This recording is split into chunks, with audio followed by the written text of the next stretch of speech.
Hey, how are you? I think you're muted. My audio. Okay, let's see.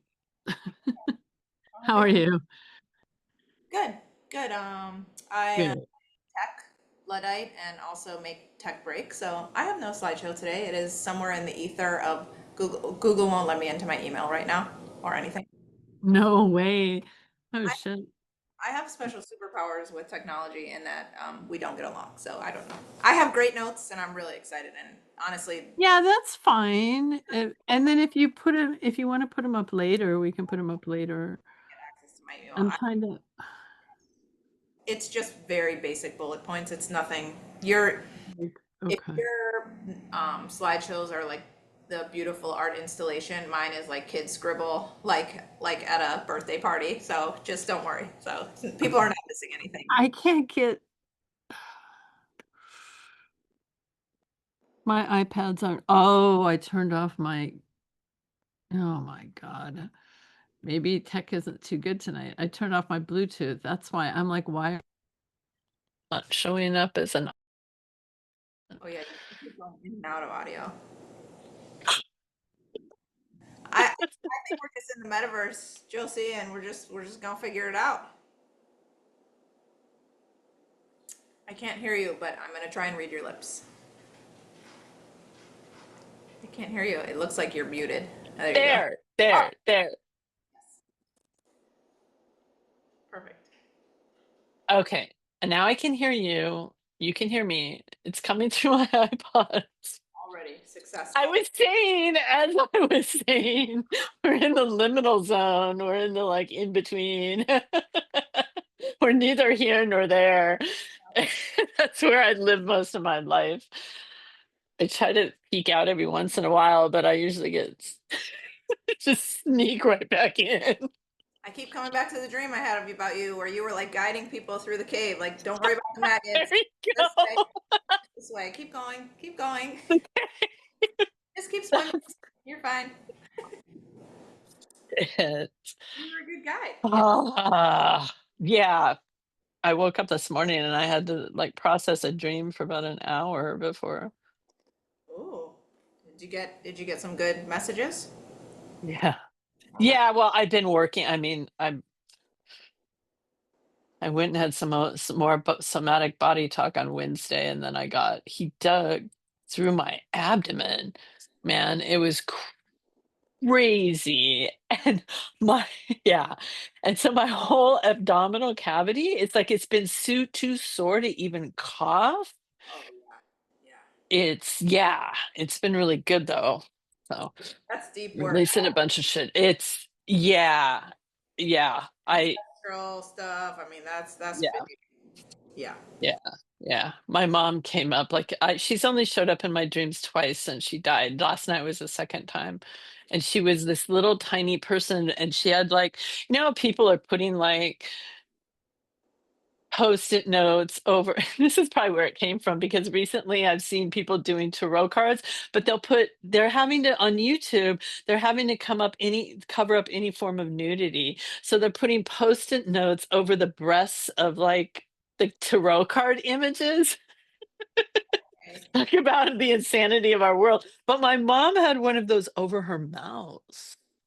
Like, and it was all about, Oh, yeah, me seeing the shadow and things, but not and being gaslit my whole. yeah. And look at you now. You're the brave voice who says all the things that know that people are Well, being silenced on, right?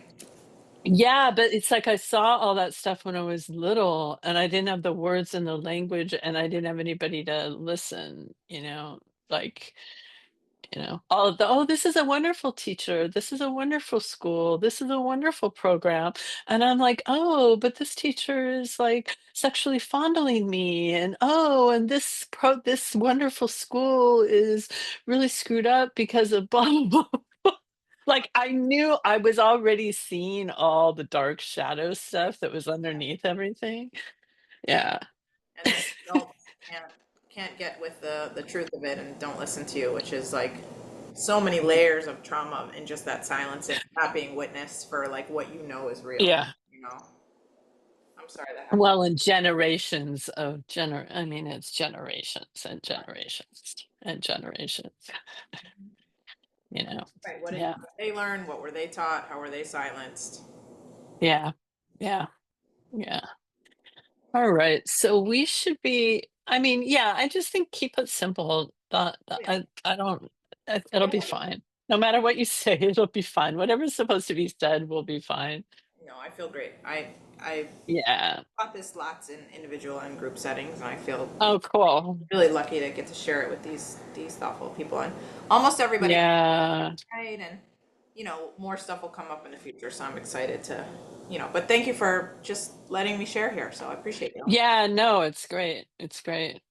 I think, yeah. So I'm gonna say, oh, I was looking for a good like do it. I'm not I'm not a diet formulator. I don't have the time or patience to sit there and be like, use this many grams of this meat and this many grams of this vegetable and this many grams of that vegetable. And so I was looking for a good DIY program of somebody I trust.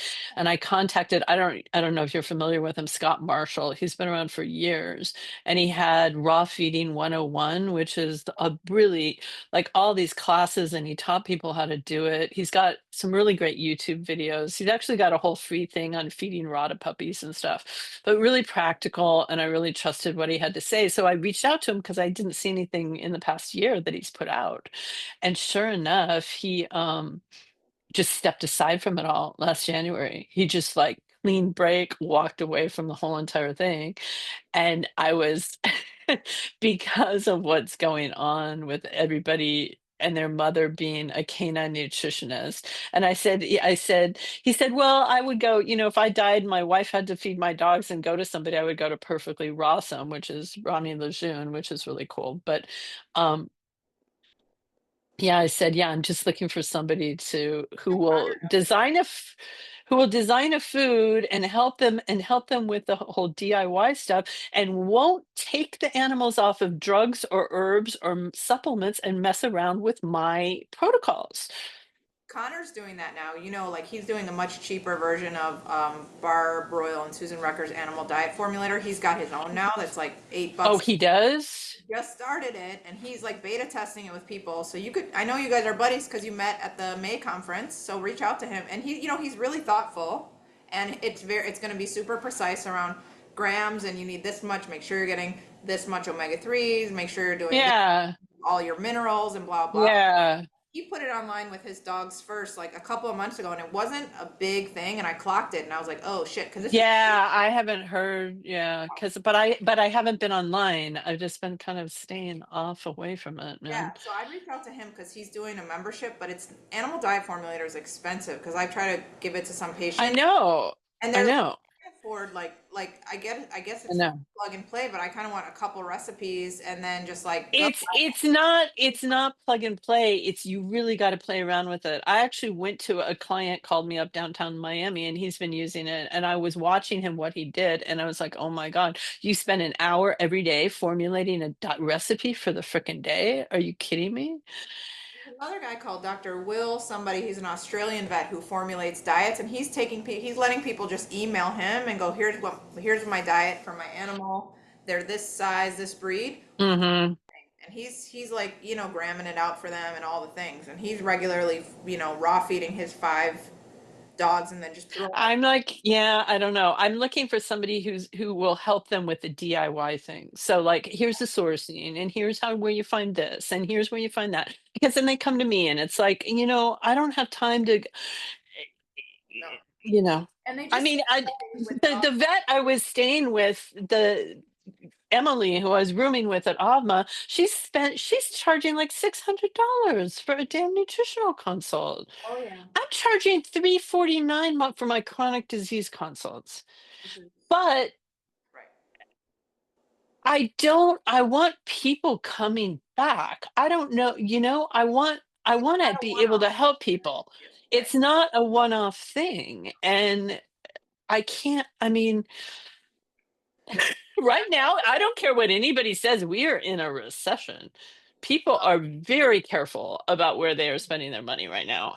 The average pet parent spends, what is it, $26 a month on pet food. Granted, they're probably small dogs and cats, but like people are tight with their budgets, and I'm sorry, like Yeah. asking Yep. people to Yep. source really good food and then pay a ton. And for what we do with Chinese medicine, like it's consistent care. We're working Yeah. Exactly. It's repetitive. cumulative build up, and you're building Yeah. knowledge base with them. So you want to make it accessible, but you got to live too. Yeah. You got everybody calling themselves a nutritionist now. So I'd reach out to I Connor know. because I think he's doing Yeah, I will. I will reach out to him because and really I'll tell thoughtful him what what he's I'm looking doing. for. Yeah, What? he's really thoughtful what he's doing. I think he's Yeah. into fiber. I know he's like the anti-fiber guy, whereas Marsden's all about the fiber. That in terms of like where he's like animals don't need prebiotic fiber from like plant material, and so I have my own supplement, I just haven't I mean to go commercial with it. I make my own supplement and I'm selling it called Dr. Josie's Grass. It's freeze-dried vegetables mixed with spirulina, chlorella, some marshmallow leaf, and is essentially fiber to get their stool the right consistency on all these commercial raw diets. I was unable to feed my 2 dogs Solutions Green, any of the commercial raw without having loose stool. yeah. So So I give it to my clients to titrate so they get the good stool consistency, period. give me a link for that because I don't know if you know, but I'm trying to Yeah.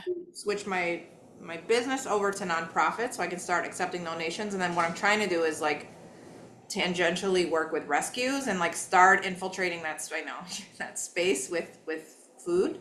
But what I'm doing is I'm working with individual like rescues who are in foster, and I'm sort of like bridging Okay. that way. I'm not gonna, Bridging the gap. yeah, but if I have a nonprofit, I could buy a shit ton of your supplement and start giving it out to all these like different doggy patients. It would be awesome. Well, I'm making it in my KitchenAid Oh, mixer in my kitchen right now.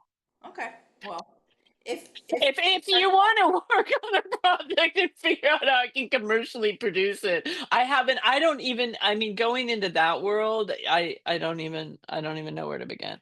But heck yeah, I let's was gonna I was gonna this guy who's doing bone broth here, Jaffe, but I'm not really he leaves the bones in his bone broth, and that's kind of his shtick and spiel, but I'm really not like, once the bones are you know what? If you make your own homemade bone broth, you take the bones and it's all just slivers away into dust, you know? take everything out. Like you just want the broth Yeah, afterwards. yeah. Okay. So I don't know. So I'm not really he's a local and I was talking to him about helping get the supplement out, but I'm not really happy with his labeling or his whole thing. So I don't want to start out with somebody who I'm not happy with to begin with. Yeah. Well, good. You know? Let's manifest Yeah. this of it here of like you're looking for somebody to Yeah. help There you we go. do the let's commercialize it. Somebody can make it, Yeah. have a commercial kitchen license, and then you have a side income situation that's Yeah. being put out there by a trusted, super trusted vet who put something really thoughtful together that's you don't have to be doing on a daily basis. Okay. Exactly. All right, I see it. There we go. Boom. Boom, there's the Moxa workshop. We did it. There it is. Okay. We're gonna let everybody in. Let everybody in. On that note. On that note. Love it.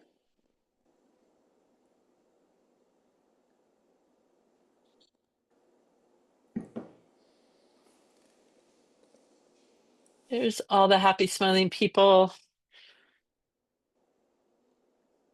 And we got our moxa. Yay! Yay! We got mushrooms. I love those mushrooms. Mm. Joyce, I'm My, sending yours out first thing tomorrow. Thank you for sending your address today. Liz, Were you talking to do me, we Liz? owe you do we owe you money because you had to pay for this Oh, and we my shipping so was much $12? Totally. It's a lot, Liz. Crazy how much money you owe me. Yeah. So much money. Well, there's 10 of us and $25 each. It adds Yeah. up. Okay. We'll figure out a way to make it right. Yeah.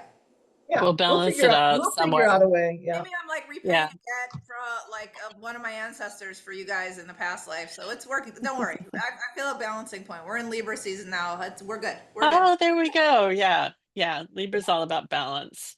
So Liz, Oh, you said you We please. sent can use some mine. balance. I need balance. On top of We should everything all- else that's going on, Candy went into heat on top of All it. right. Great. She's right on time.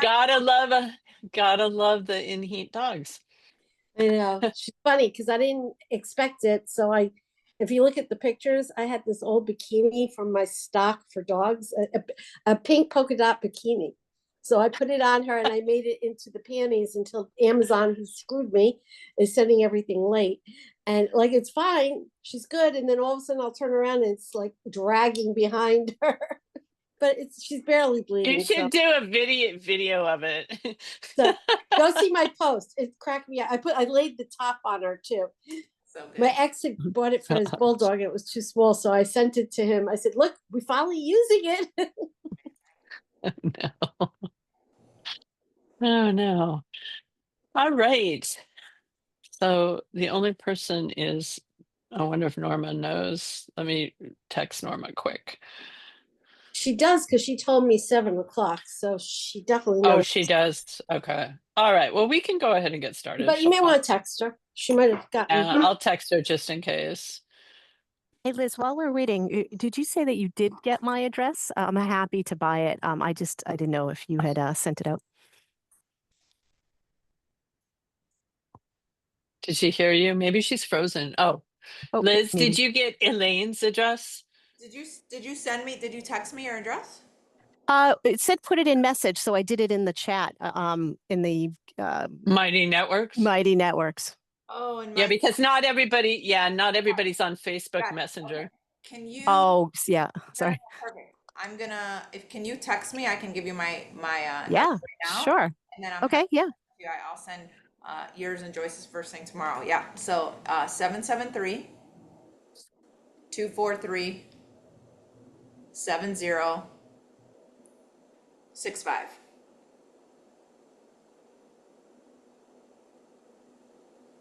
Yeah, and she sent us Thank a nice you. smokeless one. Thank you so much. It's awesome. I'm texting it over now. Wonderful. Thank you, guys. All right. Did we hit So I think we can get started. Awesome. Okay. I was telling Dr. Josie before we started, I had a slideshow and I don't have access to my Gmail anymore because I have a superpower that me and technology just break around each other. So today I went and the technology is broken. So, but you're not missing anything from my slideshow because I'm a tech Luddite. And so if Dr. Josie's slides are like artistic masterpieces, mine are like kindergarten drawings at like a birthday party where you give everyone a participation trophy. So just so you know, there's no redeeming value, but we're going to have a great conversation about what moxa is, a brief history, when we use it, practical uses throughout history. I want it to be super practical. So we're talking about when we use it, when we don't use it, and then using the art of moxa and understanding moxa to really understand how the body works from a Chinese medicine perspective that applies to humans and really mammals. So we just have a really good understanding of yin-yang physiology. So just like a couple years of Chinese medicine in like a 45-minute workshop. Sound good? And then we'll spend a lot of time practicing. So everybody's gonna get their moxa, and we're gonna all do it together. And for those of you guys that don't have it, you're gonna get to watch, and then I'll send you videos, and then we can practice another time for those of you that don't have it for sure. So yeah. Yay. So let's have it be as conversational as possible. If questions come up, please just unmute yourself and ask as we're going through it. And thank you, Dr. Josie, just for letting me share. And I'm excited, that we get to do this together. So I've taught this a lot before, and it's different every time and lots of fun. So Moxabustion, right, is basically the art and practice of combusting, burning moxa, which for all intents and purposes for us is going to be dried mugwort, which is an herb that's been used in ancient China for at least 2,500 years. So the earliest medical manuscript sort of description of moxa, the use of warming and heating an herb and topical applications of heat over the body for different healing purposes, was as early as 2,500 years ago in the Han Dynasty, when a lot of our classical texts that we sort of source all of Chinese medicine come from. So you've heard Dr. Joseph talk about the yellow emperors in our classic called the Neijing, the Huangdi Neijing. There's that's some of the earliest sources of speaking about moxa, as well as other topical heat applications. So everything from like steaming, fuming, roasting, ironing, topical medicinal baths. People lived outside, they warmed themselves, they cooked over fire, and they noticed that applying different herbs over the body brought great relief around specifically pain, abdominal pain, and menstrual pain. So there was a lot of use for that. And so mugwort grew wild, especially in northern China, where a lot of the early texts come from. And so the term moxa comes from the Japanese word mogosa, which is most closely related to moxa or moxabustion. Traditionally, moxa would be harvested and then dried, and then processed by basically sifting it over and over and over until it was ground very fine. And then it would be made into this pulp that was called moxa, like a floss. And it would be formed into cones or sticks that were burned over the body and specifically scarred on the body. So a lot of times they were directly burned on the body in techniques called scarification at various points for different effects based on what was going on. So I'm going to show you a lot of different types of moxa tonight, just so you can kind of get to see like the breadth of how it's used today. And we'll talk about that so you can see how widespread it is. It's often used in combination with acupuncture, or it can be used as its own, it has its own medicinal value as a therapeutic process. And so there's a lot of points in certain traditions that they actually say you do not acupuncture these points, you only do moxa. So in certain traditions, there's points along the spine called the back shoe points, and in certain traditions, you don't needle those, you only moxa those. So let's Interesting. now, all right. So there are many uses of moxa, right? But we're going to talk about sort of its most basic form tonight in terms of what it's doing in the body. So it's known to strengthen the qi and the yang, and we'll talk about what that means. It moves the qi in the blood. It warms cold, and it dries dampness. So mugwort as an herb is also used, it's called, in Chinese medicine, it's called ai ye, A-I-Y-E. Y-E usually refers to a leaf. And basically mugwort, when it's taken internally in various formulas, is very warming, it's bitter, and it's acrid. And when we say the word acrid, basically think of spicy. That means we use the term acrid and pungent interchangeably. And so the way we see herbs in Chinese medicine, or any substance, food or whatever, we look at what is their temperature, right? And what is the flavor? Because what that does is it tells us what it's going to do in the body. So if something is warm, then it's going to treat cold. If something is cooling, it's going to clear heat. If it's bitter, it's usually going to descend things out of the body and help to move. If it's pungent or acrid or spicy, it's going to percolate through a lot of yin or dampness, and it often moves up and out. Hi, Norma. Welcome. We've just started. Hi, Liz. Thank you. I just went through a brief history of moxa, but we're barely just starting. Yeah, no, I've been here for a couple of minutes. I heard. Oh, fantastic. Please Yeah. speak up if you have any questions, or know that this is very conversational. So moxa has been used. Ultimately, we're going to talk about really treating cold and dampness. So that's when it's most helpful, right? So cold in the body, we don't have to overthink it. Looks like anything that feels better with warmth has a cold nature to it. So when you get in the shower, the places that feel the best where you put the heat generally have a a relative amount of cold compared to the rest of the body. And we can think of cold as contracting. So cold is anything that's worse in cold weather. A lot of pain has a cold nature to it, especially if it's a chronic pain or an older pain, an older injury.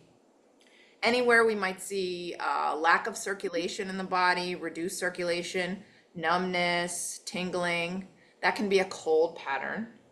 Anywhere we might see frigid extremities. So if your hands and feet often go cold, if you notice your lips get blue or your fingernails get blue, anything like that, that can be a cold pattern, right?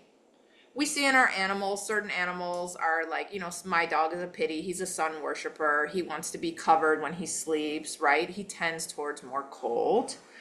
He doesn't love the snow. He gets really sad when it's snowy out. He'd prefer to be in warmth and certainly sunshine. So things that get better with warmth and feel worse in the cold tell us that's a colder pattern. Now dampness is where things get really interesting. So dampness, I'm sure you guys know, and Dr. Josie has talked about a lot. Dampness are things that, if we can think about the humid season, right? So everything in Chinese medicine is how we relate to our environment. So we think about places in the world where it's humid, or seasons when it's more humid, or as it's about to rain. Think about that heaviness in the body. So we can think about feeling lethargic, feeling heavy, feeling stiff, feeling achy, low energy. Depending on where dampness shows up, what system of the body, if it's in the digestive system, then we're going to see maybe reduced appetite, maybe nausea or bloating, or just difficulty digesting. So we can think of dampness as a lot of yin or fluid congesting. So it can be literal congestion in the body, like extra mucus in the nose and the eyes, boogers, ear mucus, sticky discharge, thicker urine, sticky stools. It can be stickiness itself, but it's also just a congealing of fluid. So it can also be, you know, joint pain, where it's just lymph and stagnation that's just hanging out, where the energy changes in the body, where things narrow, things can congest. So anywhere the body makes a turn, so like in my neck, I can have there's dampness headaches. So I know how the weather's going to be based on how my neck feels when I wake up, right? Because I can feel some head heaviness when it's really humid in Chicago and things like that. So there's a dampness element. Now, cold and damp are considered yin pathogens. So I want to distinguish kind of between yin and yang here, or yin and yang, right? As beings, right, anything that is a thing or an entity is yin. So think of we are yin, we're full, our body is yin. Everything that's solid material or liquid material in our body is yin, and there's relative amounts of yang in each yin thing. So yang is all of the verbs that happen in our body. It's the relating, it's the connecting, it's the warming, it's the transforming, it's the drying, it's the pooping, it's the sweating. Anything we can put an ing on, that's a verb, is yang activity. So yang is what moves us in the world, right? So we are an embodied soul, right? That is activated by yang. And so most practices of ancient Chinese medicine are about how do we preserve yang, so we move this sort of like fleshy water bag that we're inhabiting, right? And as we age and as we go through the world, right, our yang can wane. And we think of yang as our deep sort of source fire. And every organ system has its own yang, yin and yang system. And all of those get their deepest yang from the kidneys, which is in this part of the body, in this lower abdomen, lower back place. And so what we want to do with things like moxa and different practices is really preserve and nourish that yang so that it keeps us going. And so as we age, we can think about, relatively speaking, the yang part of our body is the upper body. So think of the belly button as the horizon. The yin part of the body is basically belly button down. As we age, we tend to see more yin accumulation in the lower part of the body. So there's less yang there. So we often see this in our animals as well, in sort of their back and hind body, right? So we can see edema, we can see stiff knees or stifles, we can feel low back pain, we can get swelling, we get poor circulation in the extremities, we feel heavy in the lower body. And so these are the areas we want to focus the moxa in, because it's also cold and damp, being yin pathogens, sink in the body. And so they sink into the lower places. And so activating and bringing warmth and fire and activation is a way to keep us moving, keep us activated, keep us out of the sedentary place, so that we're able to do all of our processes in the world, right? And so that when we rest, we can really rest. And that when we move, we can actually move and not have this also divided self, where we're very yang up and out, but we're very exhausted and yin congested in the lower body. So I want to say the yang preservation part of Chinese medicine is very important. If you see in Chinese culture, there's a lot of emphasis on drinking warm fluids, eating soups.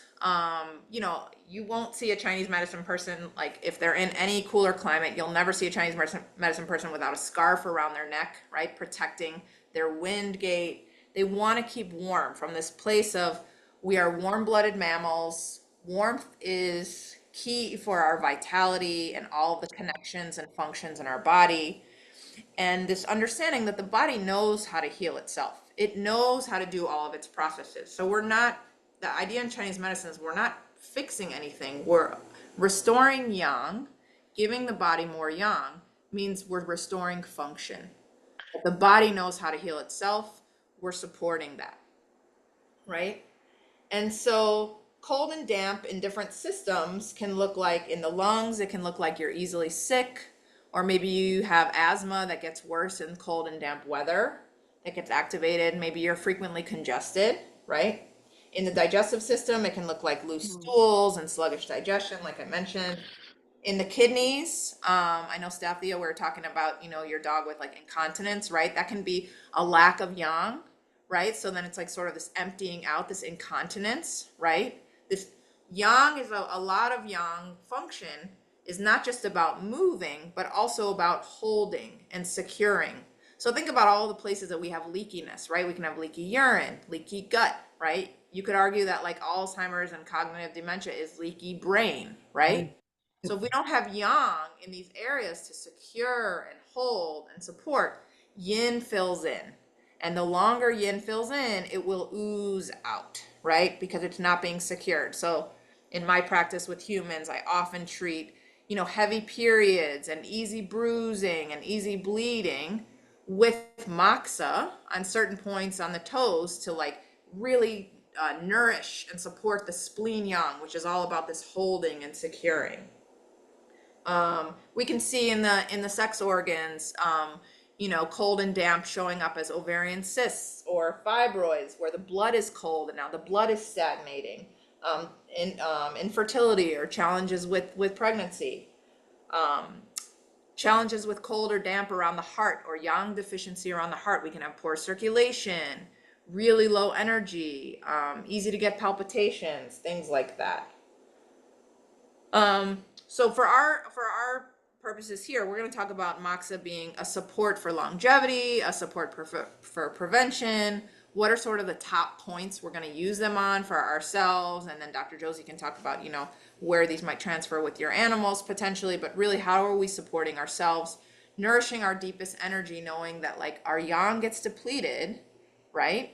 By being in the world, by managing a lot of stress, by managing toxins, and having to interact with so many things that are really hard to digest.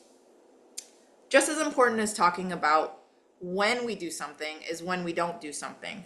So there's a bazillion uses for moxa, and I want to say most simply that we're not going to use moxa with very obvious signs of heat. Now, I want to tell you there's lots of traditions that are a bit more nuanced, where absolutely there's traditions of moxa, using heat to treat heat. But we're not getting into any of that. And for what we're doing here, let's say that if we're seeing any kind of obvious heat, then we're not going to use moxa. And so in general, that means I'm less likely to think about moxa in a summer season. For example, that doesn't mean I'm not going to use it in the summer, because certainly a lot of people are yang deficient and show up with cold in the summer. I'm not going to use it necessarily in an acute fever. I'm not going to use it when someone is very thirsty. I'm not going to use it over a hot sore or a super red area or an open skin infection, right? Where I'm like, this looks pretty hot. I'm not going to use it on a skin surface that already feels quite warm to the touch and feels maybe too hot. And so what I want to talk about really quickly with heat is, you know, we have a fear of heat in Western medicine. And a lot of what we see in Western medicine is, you know, the big buzzword, even in functional medicine, is inflammation. And we equate inflammation with heat. And then, you know, this term, the suffix itis, right, for any kind of inflammatory or upset area, arthritis, colitis, gastritis, cystitis, we kind of assume that this is a heat picture, and then we put a giant ice cube on it with any, you know, drug that starts with the word anti. And I think what a great thing they're telling, like antibiotic, what a smart name, like anti-life. It sure is, you know, but antibiotic, antiviral, antifungal, antipsychotic, antidepressant. It is, so we can think of all of those things as trying to treat the upper and outer. It's a smart thing from an emergency perspective. If you have extreme heat, let's make sure that's not going to kill the body. And so we want to put an ice cube on it. The challenge is a lot of these itises are not hot conditions, or the heat that we're seeing is the body's wisdom to try and clear the stagnation that caused it in the first place. You know, anybody that's not from the US generally knows, any MD that I've ever talked to about fever, because I work with kids, we freak out about fever here, right? And it's sort of an immediate terrible thing, and we have to suppress the shit out of it. And any MD that I've ever talked to from another country is like, oh, fever is a really smart physiological response of the body. We want to watch, make sure it doesn't go too high too fast. But when we stop the body's natural yang, trying to move that stagnation of yin or cold or dampness, a lot of the heat signs we're seeing is that sort of last ditch effort of the body trying to go, I am trying to push something out that is being blocked. So when we sweat, the surface is blocked. When we get a UTI, the bladder is blocked. When we have some sort of inflammatory bowel something, the bowels are blocked. So the heat that we see is due to the friction of the stagnation, right? And so we can think of it as often coming from a place where actually fluids or toxicity or yin or lymph or cold or blood has actually stopped moving first. And maybe it's because there wasn't enough yang in the body. Maybe it's because we got hit by a bunch of cold really quickly and we, you know, we're taking antibiotics. Oh, your dog has bloody diarrhea. What's the first thing we give them? Metronidazole immediately. Okay, let's put a cold ice pack on it. It will stop the bloody diarrhea, but then what happens? More diarrhea. And then we get into a diarrhea pattern and then leaky gut because no more yang. Bye-bye yang, right? And now we're in this pattern of like consistent loose stools, right? And so this would be a time when we can really do a lot of repair of the yang. So even if we are using conventional meds, okay, we're treating the acute situation, right, with ice. Even the guy that recommended the rice formula, his name is Dr. Gabe Merkin, who recommended after an acute injury, you do rest, ice, compression, elevation. He recanted that only a couple of years after, and he said, actually, ice is really, there's no reason for it, but if you're going to do it, you only do it in the first 6 to 8 hours because cold contracts. And if you are a warm-blooded mammal, you want warmth because warmth brings circulation, it brings new lymph, it clears away debris. You want an inflammatory process in the body because that is actually how we heal, right? We have this inflammatory cascade.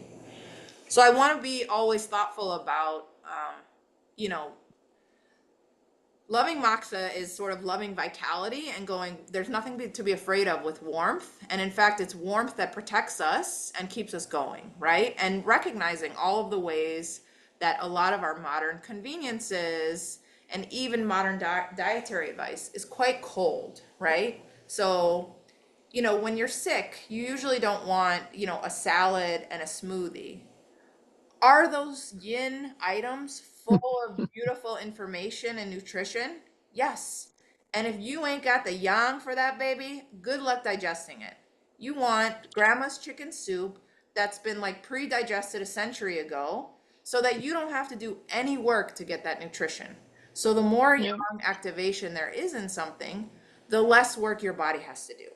And so our bodies are deeply taxed and overworked, right? And we live in an environment that is always kind of assaulting the yang because we know, and Dr. Josie's talked about this, we don't just digest our food, we digest everything that comes at us. And so thought digestion exhausts us, right? If you're watching the news, if you're on the internet, that's asking your digestive yang to go, I need you to process that, I need you to process this, I need to and it's toxic, right? What we're having to process. So it depletes the yang. So advocating for moxa and moxing ourselves is a way to sort of go, I get to restore some vitality, I get to bring back some yang, I get to put the fire back in the source, right? And I get to acknowledge that my animals and people around me might have a lot of heat signs, which is things going up and out. Anxiety, insomnia, surface itching. I get a sore throat a lot when I'm tired. You can feel hot or sweat easily, but that often is not a true heat. It's an unanchored yang that's leaving because I don't have enough of my own vitality, or I'm using up so much blood and resources that I'm not holding that. So I know some of you guys know about false heat. So I want to be clear that we don't want to use moxa when we're seeing heat signs, but a lot of times people and animals have mixed patterns where they have heat in the upper body, cold in the lower, and they're related to each other, right? But we know that death is ultimate death is separation from yin and yang. So moxa is a way of putting yang back into yin. You know, in Western, you know, functional medicine, everybody's really excited about like, you gotta lift weights, like your muscles are your organs, your muscles are your organs of longevity. Now, why is that? If you, like the biggest yiniest area of your body is your thighs. Now, the more yin, the less yang. So if we can put yang in the yiniest areas, it means we get to walk to the next village and be part of the blue zone and still have community and friendship and movement, right? So putting yang in the lower body, in the yin parts, right? And moving, helping us stay mobile, stay active, stay like loose in our body so that things can flow, means that our body knows what to do and to keep supporting itself. So moxa is really a longevity practice, right? I will say that in my practice, I have used it in really interesting ways with the humans. So you guys may know about, you can do moxa on the tip of the fifth toe at a very specific time to actually turn a breech baby. I've done it multiple times in my practice where I've taught pregnant mamas to do that between generally weeks 33 and 35. It's this weird, wacky, magical thing that I'm not going to be able to explain in any kind of way, but they moxa literally the tip of their fifth toe, and we can say it's the last point on the bladder channel and how that links to like extraordinary vessels, rock and roll. All I know is it flips a baby. Okay, wow. So there's that. I've done something really interesting called dragon moxa a lot. Because I want to talk about what I didn't talk about yet was yang as it relates to mental health. And we can think about when we have yang surging out of the body, we can feel very anxious, right? And very unsettled because we want yang to be rooted and grounded in our deepest yin. But when we're feeling yang depleted, we can feel depressed, we can feel hopeless, we can feel like, what's the point, right? With that deep body exhaustion, right? So understanding that that's a physiologic thing. If our yang is blocked or we don't have enough of it, we're gonna feel low. And so a practice that I learned by one of my dear teachers that passed away in California is called dragon moxa, where basically the spine is the dragon right? And that's where you have this governing vessel channel. So it's like your source yang is in your spine. We can think of it as like the CNS, right? The central nervous system. And you put you can do ginger or garlic that you've basically dried on the spine as like sort of the base layer. And then you put the fluffy moxa punk, not the sticks, but the moxa punk, and I'll show you that one in a minute, on top. And you literally light that on fire. So the moxa penetrates through the ginger or garlic and goes through the spine. And I have watched it help people come out of pretty suicidal, dark places of like, I don't want to do this, you know, like my light's out. You know, and there's no shame or pathologizing in that place. Like, yeah, right on. Can we give you a spark of yang today to just support you going? One of my teachers, she worked at one of the first AIDS alternative health clinics, and she taught one of a very unwell patient there to do moxa on this point that we're gonna treat tonight, called Stomach 36, Zusan Lee, Lake 3 Mile. And all he wanted to do was to be able to travel to go see his family, to say goodbye. And he did moxa. He was not strong enough for acupuncture needles, and she did moxa on him 3 days in a row. And he was able to take the train to go see his family and say goodbye and pass away in peace. And so there's something about moxa that's supporting the body's vitality and honoring deep processes. You can also do moxa over the belly button. For restoring deep for big body collapse. So when we're in a place of like, I'm having a ton of diarrhea or incontinence, or I'm so exhausted, it's like this real collapse. They do it often to save a life, kind of a place. You can fill the belly button with salt, and again, put moxa right on top, and you burn it, or you put it over ginger again, and the ginger penetrates. But moxa, you know, mugwort being warm and pungent means warm means it treats cold, and pungent means, or acrid, or we can think of it as spicy, means it moves through damp, right? If you go eat something really spicy, you know that eating dairy or yogurt or fat is gonna sedate that spice, right? So that's yin, that's yang and yin. If you eat something really rich and heavy, and then you have a ginger tea or something after, that's going to help you digest that really rich and heavy thing. That's more yin-y and then more yang. So think of pungent or acrid as being spices. Or think of like when you get into a shower and you put a drop of an essential oil on the floor, right? Essential oils are pungent, they're acrid, they move through all of that sticky stuckness, that moldy biofilm stuff that wants to congest, right? I'm gonna I have to pop in here because we talked about fluoride, and fluoride is one of the few stones that is warm Yeah. and spicy. So it's like doing this, like the same motion of clearing and moving this shit out. Exactly, Yeah, right? So anything it's that's pretty cool. warming and pungent is going to help move things out, right? In an appropriate manner, and help the body that often gets calcified or stuck or congested, right?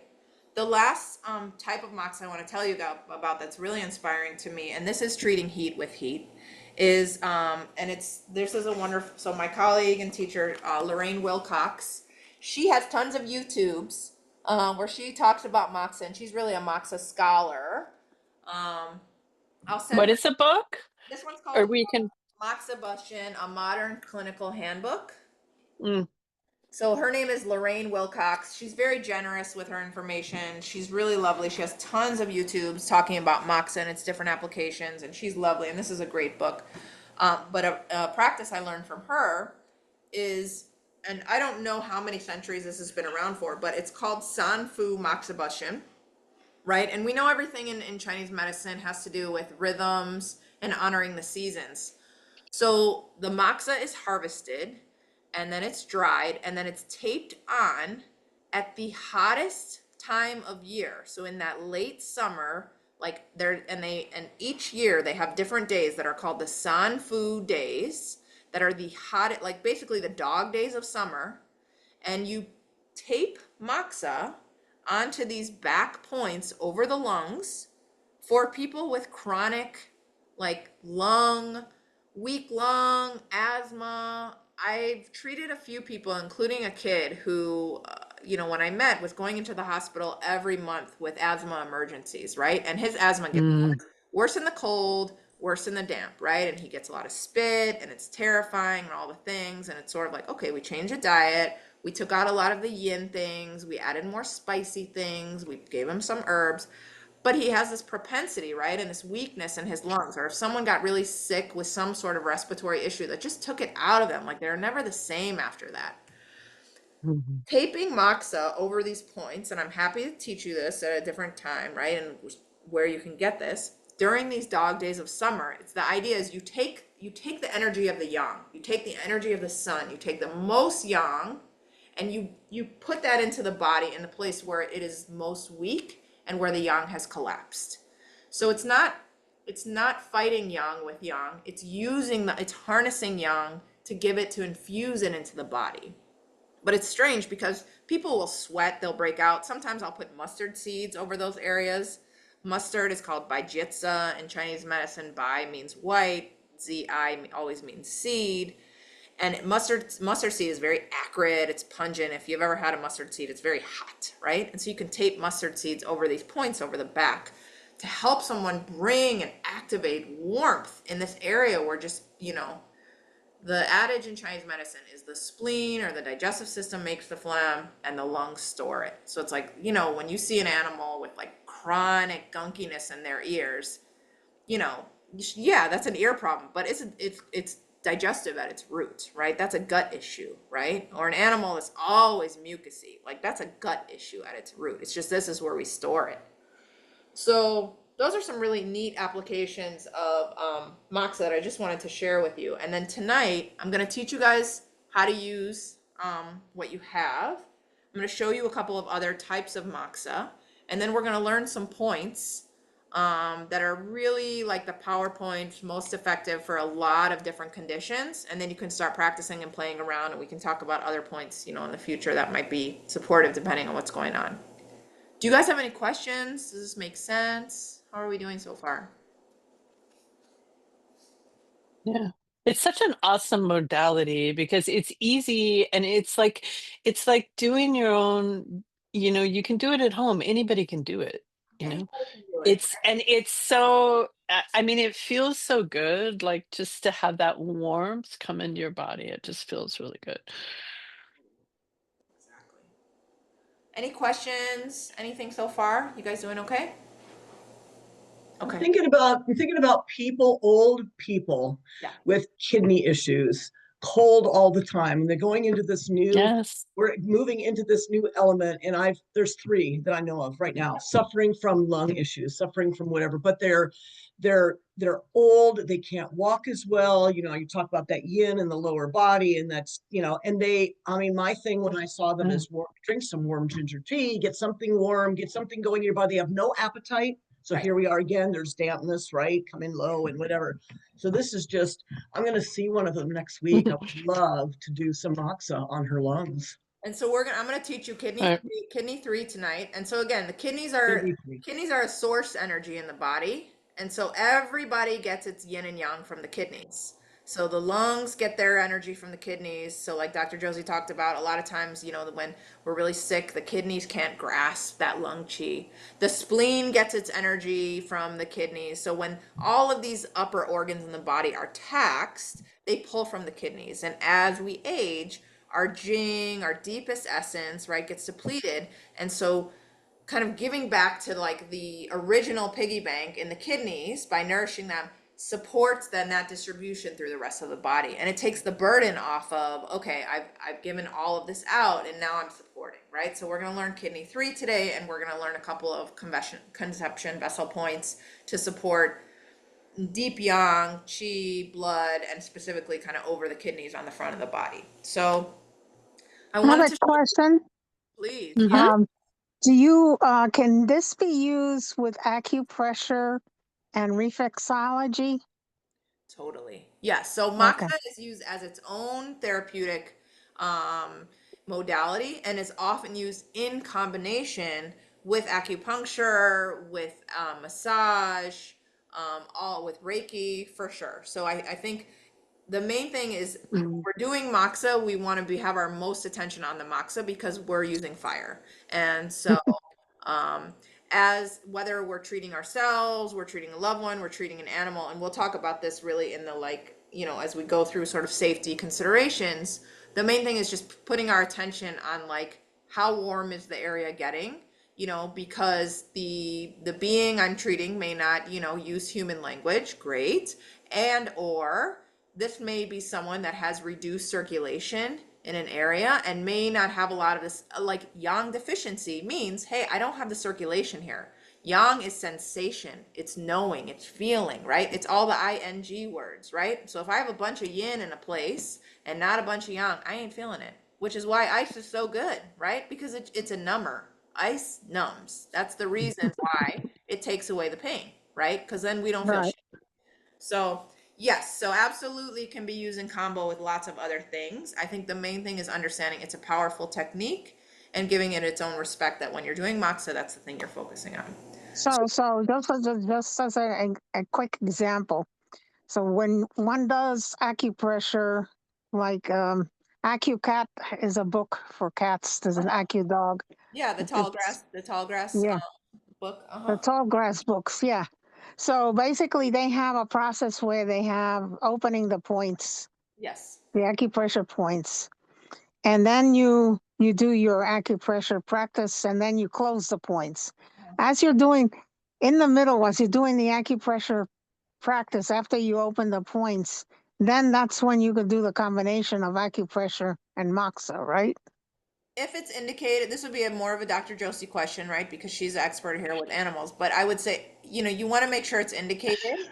And, there's always, it's much more I cautious mean, with animal with. honestly, Joyce, I don't, I, instead of following strict protocols, I mean, I think in the beginning you can follow strict protocols, but ultimately you have to look at what that animal is telling you. Yeah. And you have to look at what that animal's going to let you do and wants you to do. So the animal's going to tell you. Right. Well, You're not going to hold, some animals really love moxa. I mean, I treated cancer cases with nothing but moxa and allowing them to self-select essential oils. I allow them to do the self-select as well. Yeah. So with the That works good. moxa, sometimes I'll try it on one animal and they're like, "Oh, get get the hell away from me." Others are more accepting of it. So, and again, you have to feel the temperature and things like that. So, I mean, ultimately, I would probably say, yeah, I don't know about what the opening and the closing of the point is, but yeah, you could probably do the moxa in between that, but I'm not familiar with that exact protocol. That's often. Yeah, the opening and the closing is used because it actually seals in the healing. It's also If you don't do it, what we've noticed is that those of us who practice this, we've noticed that the healing doesn't last as much if you don't follow the opening and the closing. What Oh, you do in okay. the middle is you actually sense what points you're going to be, and then the animal can help you what points you're Yeah. going to be treating. Yeah, So so it's that's very where flexible in the middle. The opening yeah, and the closing is just the allowing the it's healing to like the come in, permission and points. then sealing the healing. That's what the Okay. closing does. Okay. So yeah, so you would do the moxa in between. In between. And that's also the language that's used around like 8 extra vessels, right? What are the opening points? Yeah, the opening of points and the closing points. Right. Yeah. And I use like permission points. I guess I'm yeah, it's kind of built in after a while. So yeah. Okay. Show you guys some different moxa, and then we're going to get into it, and I'm going to show you on camera how to light your moxa, and we're going to talk about safety considerations, and then I'll teach you guys a point. So there's lots of different types of moxa. So in the Ming Dynasty, between 1300 and 1600, the first moxa roll was officially talked about. So most moxa in China is called smoke moxa. What you have is smokeless moxa, so that you can do it indoors without setting off a fire alarm, and also it's not going to be really harsh on your lungs or the lungs of any sensitive creatures or humans that you're working on. Now this is smoking moxa, and Can I ask a quick it is. question? I'm Pardon? sorry. Yeah. I just wanted to ask real quick. Is there a way we can make you larger on our screen? Yeah. How do I do that? Yeah. Because you're just like one little square of everybody. You know what? Let me okay, hold on a second. Hold on. Yeah, good.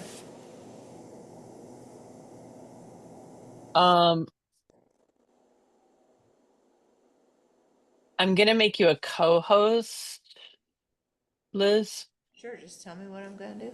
There, you don't have, I don't think you have to do anything. So you're the co-host. So I think if I do the view, actually the speaker view should work. Let's see this. Okay, let's try this. Is that Is better? she big on everybody's screens? Not yet. All right, what you can do on your own screen is there's a view button. Mine is up in the upper right-hand corner. Yeah. Yeah. There it is. Speaker. Click on the view and click on speaker view. And what that will do is make her. Whoever's speaking the big Whoever's speaking. Dad, to look at my picture. Look at my screen. speaker view. Yeah. Yeah, Hit the speaker speaker. view. Got it. There you go. Perfect. Yeah. So is this better now? Do you see me? Okay, sweet. So this is smoking moxa. So it's similar to your moxa stick. This is mostly just dried mugwort. Your moxa stick has charcoal and a couple of other herbs so that it does a more muted burn. So it doesn't burn as fast and it's not as smoky. This one, if your lungs do not feel super sensitive, I like this one, but generally in an outdoor setting because you will smoke up the house. All right. So that's that one called smoking moxa. I was going to show you guys, I have raw, just quickly dried moxa that I dried as like a smudge stick. So this is moxa I picked when I was up in Maine last summer. And then I just dried it. But it looks, now that it's dried, it looks very, very similar to the sage, Artemisia sage, that's used for smudging, that the Plains Indians use. It's not the white sage from California. That's really, no tribes really use the white sage from California for smudging. But anyways, just so you can see, and then this is what's taken and powdered into really fine.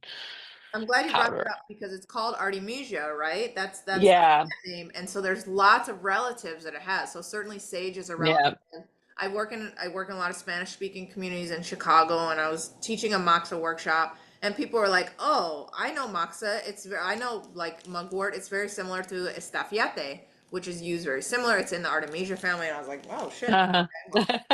So yeah, it's really interesting because all these cultures around the world have used it for healing. And which I is read in one of my cool. researches is that potentially moxa and even the use of mugwort actually comes potentially from like ancient Ayurvedic medicine. I don't know if you know more of the history, Dr. Josie, from like the Brahmins of like BC 6th to 8th century BC. I mean, I wouldn't be surprised. Lots of cultures knew to burn things over their bodies to stay warm and understood healing properties forever and ever when people used to live outside in cold climates, right? So there's this idea of like we can take things internally that are going to provide healing, and we can certainly put things over our body, right, to provide warmth, but to also give a lot of care around pain and all sorts of conditions. So, you know, for our talk, we're going to be talking about Chinese medicine and inside of, you know, East Asia. Now, this is moxa punk. So this is like, it's fluffy. And so this is what, if I'm going to make like a moxa cone, when I learned to do moxa, we learned lots of ways, but if I'm going to direct burn on the body or do over ginger, like in the dragon moxa I told you, are over salt, right? A lot of times we put like sesame paste or some kind of fat on the body, right? And then there's all these different contraptions. The Japanese make just beautiful things because they refine everything and make it beautiful. But there's a way that basically you can make, right? And we had to learn to do this, and I was better in school, so that tells you a while ago. You can make a moxa cone. You can make it big or small, right? And so a moxa cone is literally something you would put over an area. I would take an incense stick. I would light the top of it, let it burn down, and then I snuff it out before I burn the skin. And then I will be instructed by ancient books tell me how many moxa cones on different areas, maybe 7 moxa cones for this condition or over this area. 15, oftentimes it's an even or an odd number. Odd, often for tonifying, even for reducing, or so there are some sort of, protocols and thoughts about how to do this thoughtfully. They now have these things called moxa boxes, right? So you can take your moxa stick, light it, put it in this box, and then let it hang out on your low belly or your low back. So you don't have to do anything, and you just let it burn down. Granted, you want to stay awake and not fall asleep, and hopefully it doesn't, fall over. But these are nice things. So for example, when I'm running a couple of treatment rooms, maybe I have somebody coming in with, really painful periods and low back pain, and they're pretty exhausted, and I feel their abdomen feels cold. Then I'm going to put a moxa box on their belly and then let that go. Or this is also called a moxa, another type of moxa box, and I have all these individual little moxas, and you light these, and I put this over the belly. Maybe somebody has just had like terrible digestion and food poisoning, has just had diarrhea for the last 3 weeks, and they're totally washed out. I'm going to put this over the belly, over some digestive points. I'm going to put it over the back, something like that. With kids, and this is something to consider potentially with animals, right? This is good. They have what are called lion and tiger warmers, or they're called thermies, like thermals. And basically, it's this holder, and you can get moxa in the form of like incense sticks. So kind of like the stick that you have, but much thinner, that fits in this thing. You light it, you put this dang contraption together, right? And then it's a slow heat that you can rub the area, and it's very gentle. So this is nice with kids. So I treat a lot of kids and kids with colic and kids with all these issues that look like, oh, it's really hot and they're active. Their bellies are freezing. Often you see kids because you see a blue vein over their nose. That's in Chinese medicine, it's called a sugar bug, and it means a cold stomach. So this is great on a lot of like digestive points and things like that. So this is called a tiger warmer, a lion warmer. You could get those. And if you guys want any of these things, I'm so happy to order them from my supplier so that you're not buying garbage off of Amazon that, who knows where it comes from. And then you just buy the little, those would be great for animals. And you perfect. buy the little insect And the sticks. and the sticks come like, this is a pack of like, I don't know, 1,000 smoke. Yeah. The small ones, that come in. Okay. And it's like, there's like 5 Yeah. per thing, and there's like 100. No, that'd be great, because the thing is with the fur, you have to worry You have about to the change the ash, fur. and yeah. Okay. Yeah. Now for humans, right? These are basically, so these are quite common. These are all little stickies, and so I can stick this on a point, right? It has a little bit of tape on the bottom, and I can stick it on a point, and this should just get an incense lid and light the top of it, and then just keep doing multiple. A lot of people like to do this with new moon and things like that, or do this at multiple areas. I find this to be a little bit of wasteful, but it's really, this can be quick and fun and easy to do. So that's another type of moxa. So if you guys, what do you call those points? so this is called chosekyu. I mean, that's the Japanese term for it. I don't know what it's actually referred to as. I always try and get Japanese quality stuff, because generally it's just higher quality and it's just more refined, and they're just more thoughtful about it. They just refine. I mean, Japanese needles and everything, made in Japan is just like super duper refined. They have just entire Moxabustion clinics and practices. So so that one is called chosekyu. So that would be CHOSEIKYU.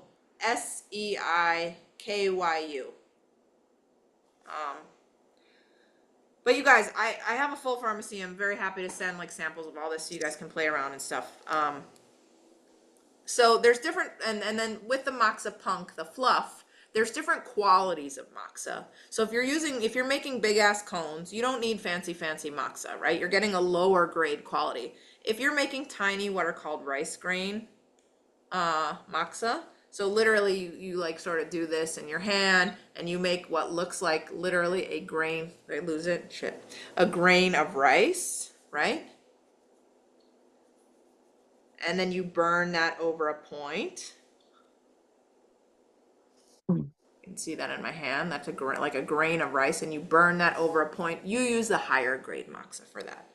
But for what we're doing here, the sticks are beautiful. They're wonderful. They're easy. It's not a lot of like thinking, and it's not a lot of mess. So they really work well, and it's a good thing. So I think these are the forms of moxa that I brought out for you guys to see. So for those of you guys that have moxa, let's open up one of the sticks. So it's secured in plastic, so I'm going to do it with you.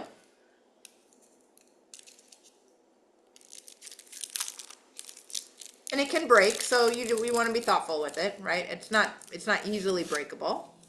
And so the entire moxa stick can be used. You just decide which end you want to burn, right? So it's not like, there are smokeless sticks that have a hole in the center that run all the way through. Those are not my favorite, because then it sort of defeats the purpose of having a smokeless stick, because then you have smoke coming out of the center, and it also can feel very hot for the person applying it because you feel the smoke coming out. So I don't love that one. So I gave you guys smokeless sticks. These are what I use in my everyday practice. So this and this is a brand I really like. Okay. So let me teach you guys the points, because we're gonna light our moxa, and then I don't want to have to teach you after. That's gonna be sort of the wrong direction. So tonight we're gonna learn 4 different areas. So I'm showing you on my own body. So the first point is called kidney 3. So you guys will find on your inner ankle, you have this bony bump. That's called your medial malleolus. Doesn't matter. Then you have your Achilles tendon. And then you have this sort of depression or place where your finger sinks in between those two. And that is kidney 3. And it is very obvious on the hock of a cat or a dog or even a horse. They will have a big juicy depression there. You can squeeze your fingers on a dog or a horse. You can literally touch your thumb with your forefinger. It's like the loose skin, but you want to go down in the V notch. You got it. So Dr. Josie is the pro at teaching all the points. So please, fill in as much as you like. So the outside ankle or lateral ankle is called bladder 60. And so the inside of the ankle is kidney 3. Now kidney 3 is a rock star, superstar point. And when you're treating one side, you're treating the other. Now kidney 3, and you can rub on it and see, does it feel tender? Does it feel cold? Does it feel a little boggy, a little damp, a little moist in there, a little sticky? Does it feel warm? All those things. Now that point, right? What was the outside point? The outside point is called bladder 60, UB60, and it's in the same depression now from the not medial but lateral, meaning outside malleolus and Achilles tendon. And yeah, so with an animal you can easily pinch that and kind of treat both points simultaneously. Now the inside point, kidney 3, is fantastic for tonifying all the kidney energy of the body. Tonifies kidney yin and yang. It's wonderful for low back pain. I don't want to get too fun on you, but every joint can treat every joint. And if we image, Chinese medicine loves images and mirrors and all the things. So if we image the body, I can use my upper limb to treat my lower limb.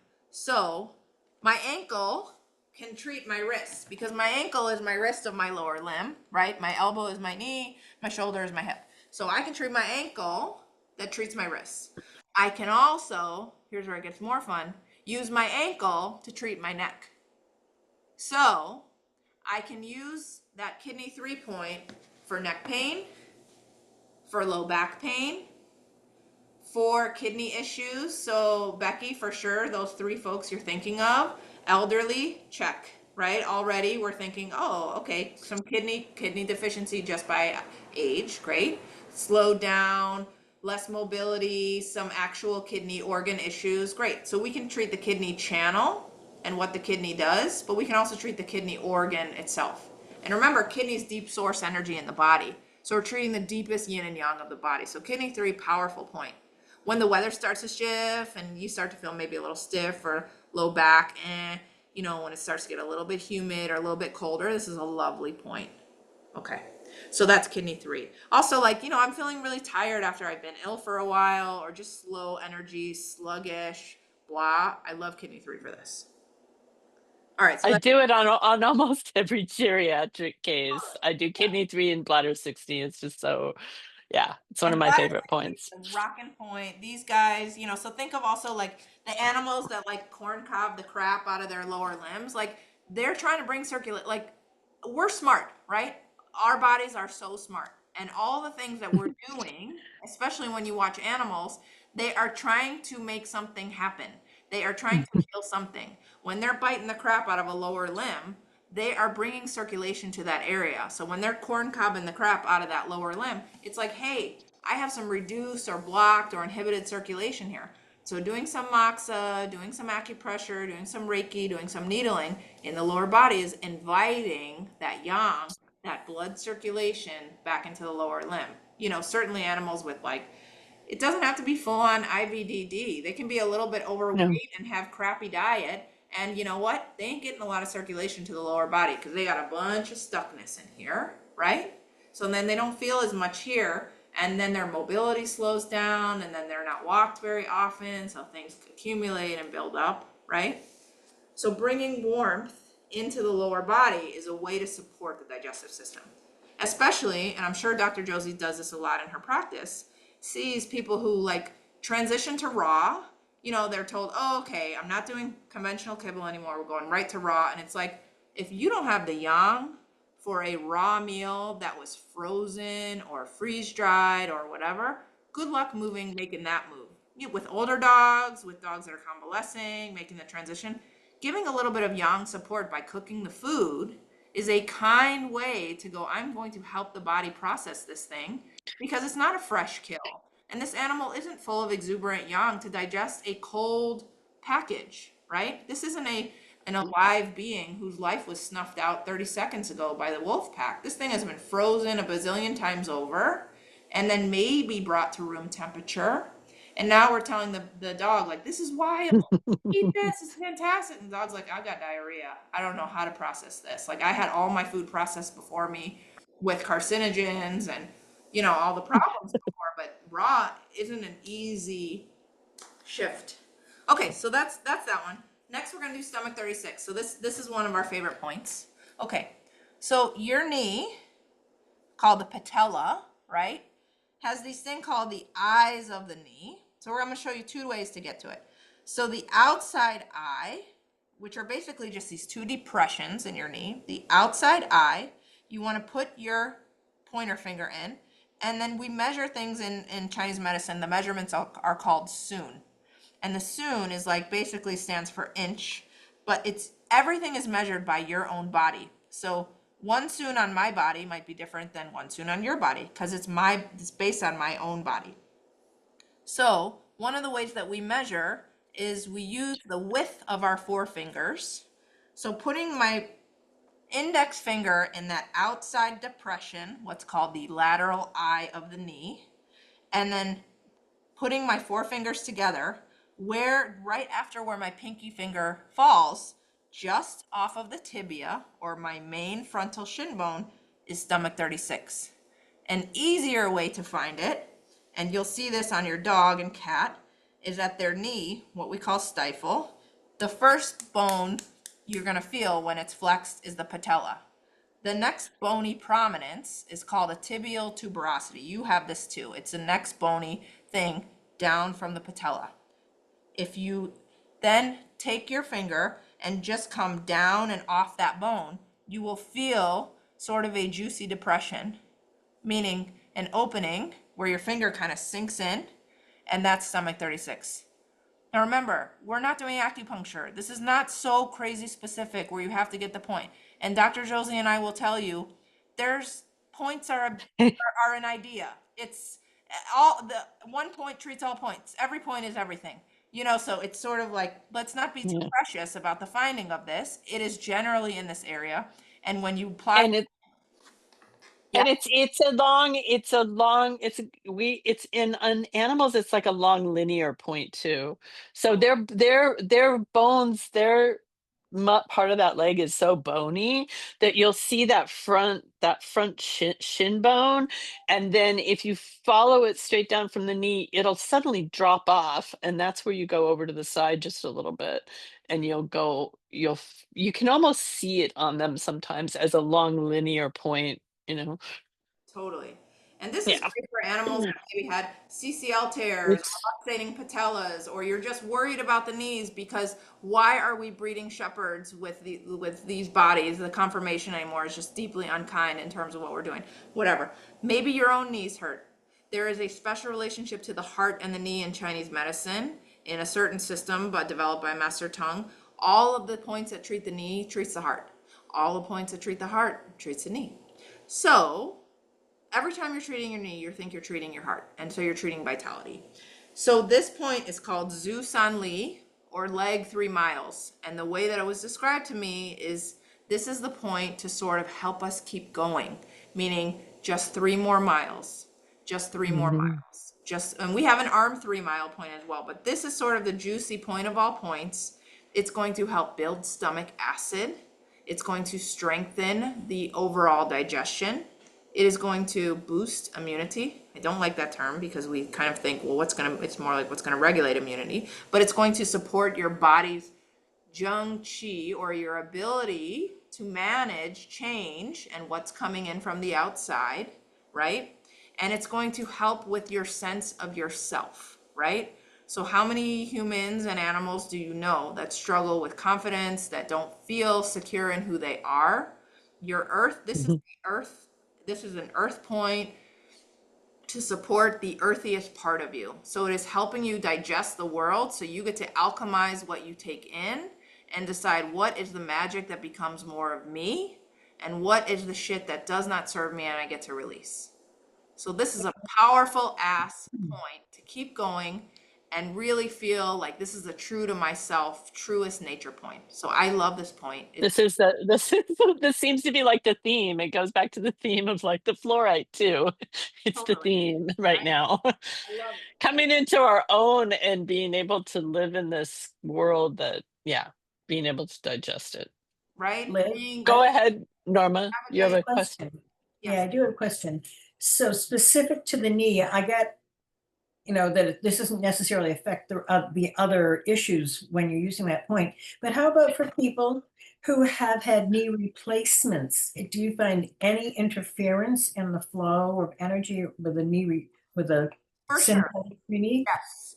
Anytime there's a surgery, there's a disruption of energy. And so I love moxa around scars, because what scars are, it's an area where we basically sort of cut off the energy of the body.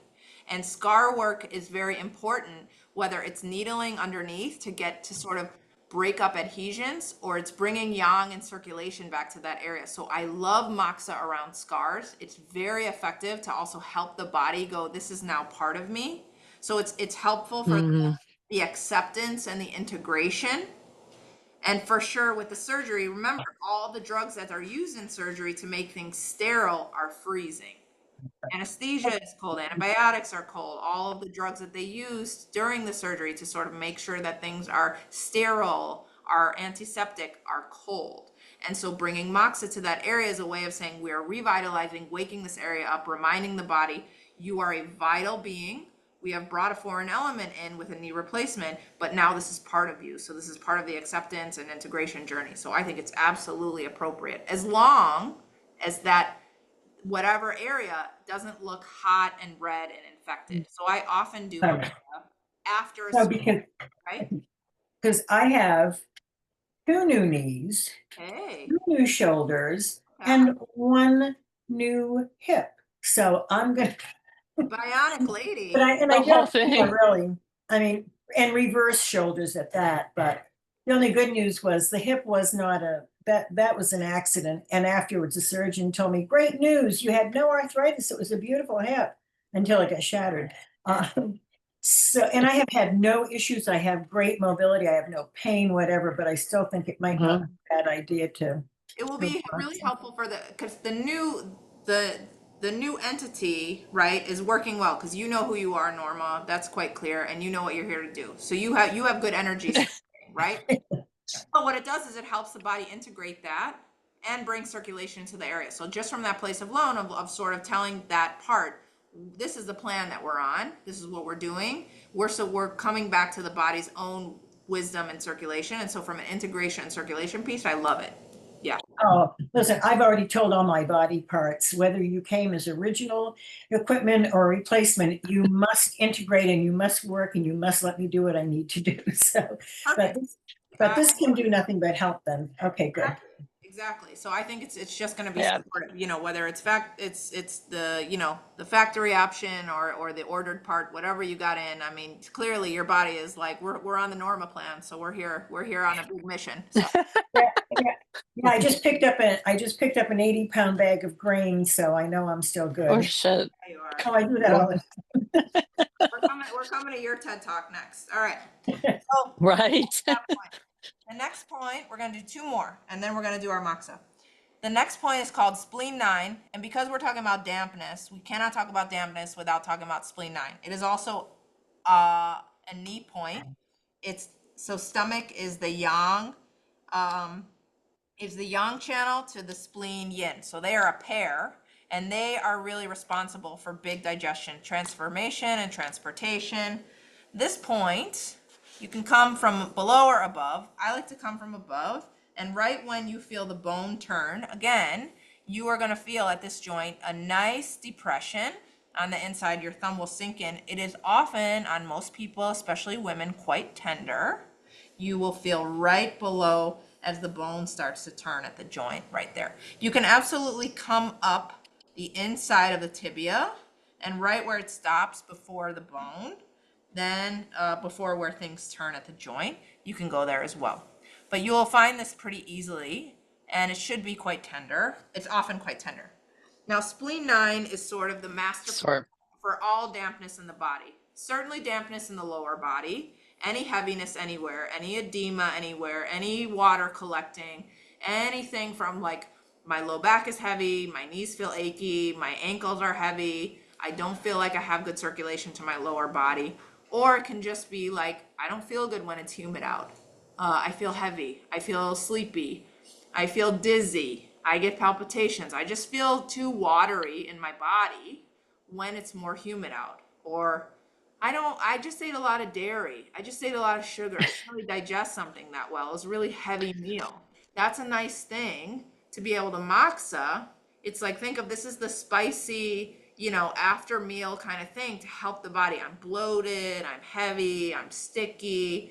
This is a nice thing to support the body. And spleen 9 is sort of a heavy hitter point for any water accumulation, any water, heavy yin sticking together pathology in the body, right? So it's the pilot light turning back on in the flooded basement, okay? So we can move all that water out. And what you'll find is the body then knows how to move water out. So you may pee a ton after this kind of point because that is your body excreting a lot of fluid that it does not need anymore. Fantastic. So it's important to let people know if they have incontinence or if they, have just any trouble retaining urine. Hey, you might have an accident after this point because your body's going to get rid of a lot of water. A lot of people who have edema also have incontinence, right? They have this water buildup and it's like this dam that's in there. And it's hard to hold on to the urine because there's too much water in there. So it's a great idea to help purge all that cold yin, but it's going to feel like a flood initially. So that's something to know. Last point, and then we're going to do moxa. Okay, so on your belly, we have 2 channels that go on the central line of the body. On the front side of the body, right? It's called the conception vessel or the ren. These are original channels. So think of this as like original yin. And then basically and both of these start basically at the base of the genitals. And so, and then on the back of the channel, going up the back body and ending right here is your DU or governing vessel channel. So that was what I was telling, and that's like ultimate supreme yang. And so that goes up through the spine and along the back body on the center line. And that's a really important channel in terms of sort of ultimate yang. And that's what I was telling you, that I was treating some suicidal patients, some patients that were very hopeless and really depressed and depleted. That's when I was doing that dragon moxa on the spine to activate that. So what's nice in Chinese medicine is everything's complementary. Because everything is a pair, things come in pairs. When we treat the inside, we're treating the outside. when we treat the yin, we're treating the yang. So when we're treating the conception, I'm only treating you points that you guys can get to on yourselves, because there's a bazillion points on the back. But unless we're doing this in pairs or in person, it's not fair to do, because then it's like, you're out here doing this, and then I don't want you burning yourself, and it's on camera and I can't help you. But when you're treating your low belly, you're treating your low back. And like we talked about, we want the deepest yang in our body to be housed in the deepest yin. And so this area, this dantian, this lower burner, this is where we hold what's called our Mingmen fire, which is our deepest sort of source energy. And so we're going to do a point, basically a sort of a point area. So I'm going to show you on me. So you want to take your belly button and you want to go between two fingers and four fingers below your belly button on the midline. So anywhere between two fingers, that's called Ren 6 or CV6, or four fingers, that's called Ren 4. Those points treat whole body chi and whole body yin and yang. And they're treating the deepest kidney source energy in the low back as well. And so circulating on those points is a way to treat everything from, like, locally, you can treat bloating, you can treat fibroids, anything that's local to the area for sure. And I also treat this when people are very depleted. They've depleted a lot of their resources. They're exhausted. They're overworked. They're overstressed. They've just bled a lot. They're nonstop caretakers, and they feed everybody. They pour into everybody's and don't feel like they ever have time for themselves. This is that area and those points, right? So you can do all of these points together or just these. But this is a way to say, I am filling back my cup. I am supporting the deepest part of myself so that I can do the work that I want to do and radiate my light and shine and give to others in a way that still serves me and doesn't deplete me, right? So this is that deep source. So quick question. Please. Can you do that for a dog? Or Yes. Absolutely. No, you can do it for a dog. You can do it for a dog. It's you find their umbilicus, and on a dog, it's a little bit different. Yeah. We do what's called the three-toed sloth. I could draw this out and put it up for you, but because we're on ourselves, we're able to use our fingers to measure the locations. But on a dog, you take three-toed sloths, so your three fingers, you put one outer finger on the umbilicus and one finger on the rim of the pelvis, the pelvic bone. And then your umbilicus point is CV8. It goes CV2 is the pelvic rim. CV3 is this point. CV4 is your third finger here. CV5 is this finger. CV6 is between this finger. These two fingers. And then it's CV7 and CV8. So you have CV2, 3, 4, 5, 6, 7, 8. And these are placed, and it's proximate. So if you think of, if we're talking about doing CV4 to CV6, you could actually do that whole line. Just find their belly button, find the pelvic rim, and go up and down that whole line. And CV3 and CV4 are points I treat for bladder incontinence or any kind of bladder issues. Great. And part of the thing too is we talk about, like, bladder incontinence in dogs and cats after they've been spayed. Well, when we make that incision for the spay surgery, we're cutting right along that conception vessel through those points that we're talking about right now. So you're disrupting the energy. So using moxa as scar treatment, you can treat the scar from the spay surgery.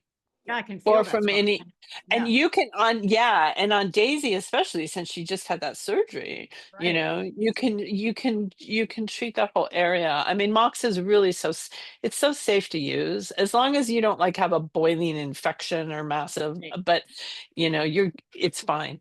You're not going to hurt anything. And I think it would really help her because, you know, with the kidney and the coldness and everything, Exactly. yeah, it'd be really good for her. Awesome. I like that description.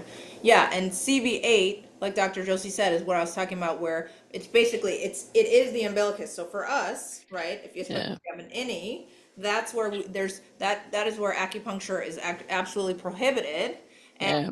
where you can fill with salt moxa, or you can put a moxa box or something, and that's for like deep collapse, deep exhaustion, deep cold in the body. If you want to pull a lot of cold out, that's a wonderful thing to do over the umbilicus, because that's, you know, that's your source energy, right? And that's also like, you know, prenatal jing and all that kind of stuff too. And I want to try that just after I've been doing all that deep abdominal work. yeah, especially with the dreams you're having. Yep. Yeah, and the ancestral thing, the mother stuff. Yeah, I'm gonna do that. Yeah, and remember, that's your small, like that calamari ring around your belly button is also your small intestine. So then, you know, that's a rockin' way to also fire up your small intestine, which is all about discernment. What do I absorb and alchemize, and what do I turn Yeah, into caca that's not serving me, you know? So exactly. What do I let in and what gets kicked out, kicked down into the large intestine. brain can only do so much with the transformation and transportation, but it's really a small intestine where the real stuff happens. And so you get to decide, what do I Yeah. really absorb so that I get to make more magical me, and what is, you know, nope, nobody, Yep. nope. All right.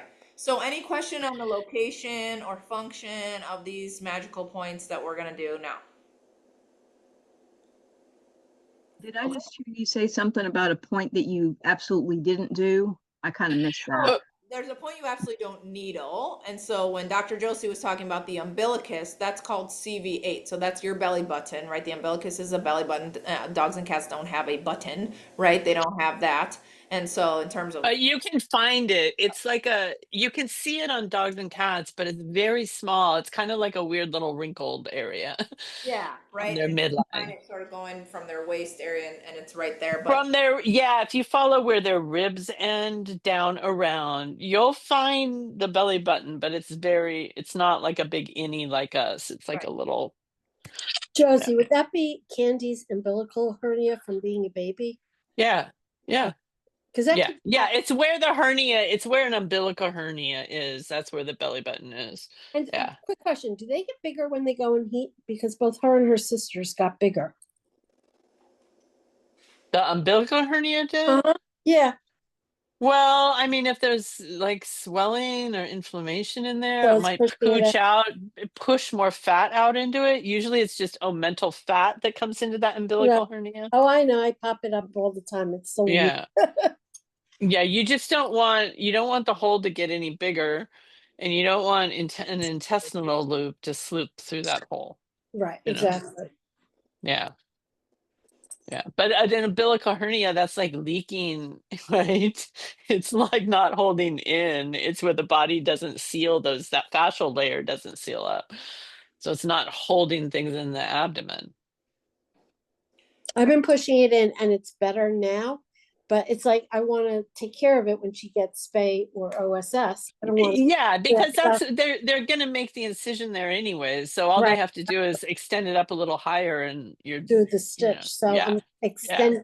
But her sister's mom just told me today that hers is bigger. I said, okay, they both went and eat. Maybe that's it. Yeah, it could be. I've been fielding questions about dogs in heat all day today. It's really interesting. right? Seems like. But like Yeah.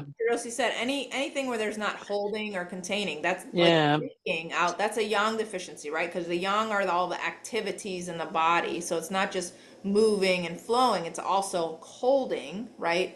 So holding yin is what yang does. So when we have a lack of yang, then a hernia is a yang deficient by nature condition. It can be hot because we can have too much yin, or we can have infection or something like that makes it hot, but it comes from a place of the yang is not present to hold.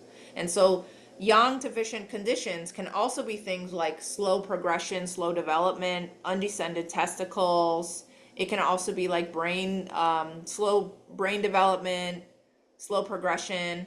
And then it can also be in the decline family of things slowing down, cognitive decline for sure. If we're not seeing tons of restlessness and panting, and a lot of times that's just the yang not being secured and flying up and out, sort of wearing things down. But that disorientation, that slowing down, that kidney 3 point, right? We often treat the opposite end of the body. So that ankle point can treat the brain. Sorry about that. I'm trying to have my here. So let's get into some moxa since it's already 30. So let's do that. So this will be like 15 minutes, and then we can just take questions and be done. Does that sound okay? Perfect. So open up your moxa stick. So either end you decide is the end that you burn. This is used many times. This is not a one use only. So that's why I said make sure that you have some type of. Now, what I'd like to send you guys, and is on frickin' back order, which was supposed to come with your moxa, was a moxa extinguisher, which is like basically right. Dr. Josie has the extinguisher. I have a dish, so it's got the scraper in it as well. But it's a clever thing that holds the moxa stick. You can just go like. I ordered a bunch for you guys, exactly. So so another way to do it, to put out your moxa after it lights, is you put it in a jar, a glass jar full of like uncooked rice. My partner brought in sand because apparently we're not sand. Is nice. You don't want to extinguish it underwater if you don't have to, because every time you put it underwater, you weaken the integrity of it. So it's like lighting a wet log, a wet piece of wood for fire. Exactly. Lighting a wet log, it takes forever, it burns unevenly, and it can be dangerous. So the thing about moxa, it burns several hundred degrees hot. Now what you want to do, the idea is we're basically going to burn all the way around with a candle. Now I'll tell you guys, I don't use a candle. When I'm doing it in my house, I have a gas stove. I just do it over the gas. I do it over the flame. It's faster. But for your purposes, for sure, we're going to do it over a candle. It takes a minute to light. We're going to be turning as we're lighting it.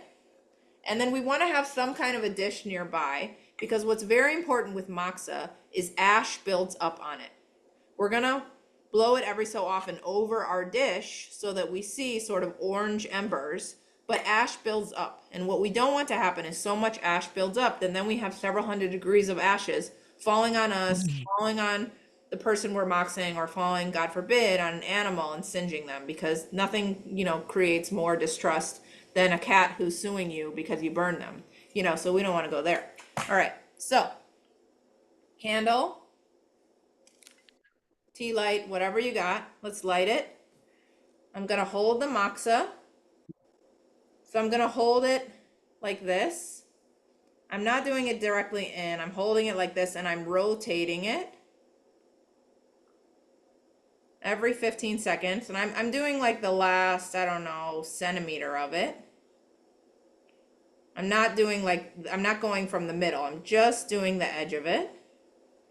And I'm just rotating it every 15 seconds so I get it evenly lit all the way around.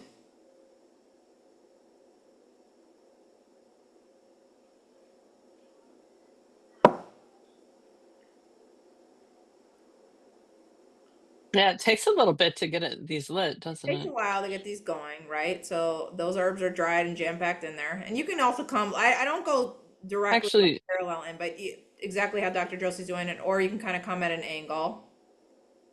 Like this candle holder, I can just lean it up on the edge of it actually, and just spin it around. Candle holder is just great. You can just lean it in there. And that's what I often do on the stove. Like if I'm making tea in the morning, I'm just putting it up, and then after. Yeah, what a nice way to start your morning is to do some moxa. I love that. Sounds wonderful.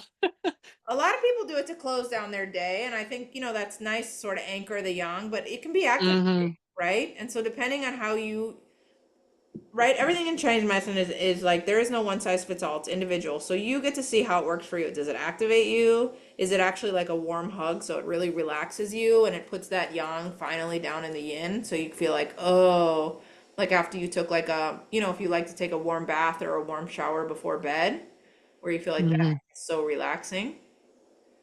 So after a while, you should see like this, if you guys look.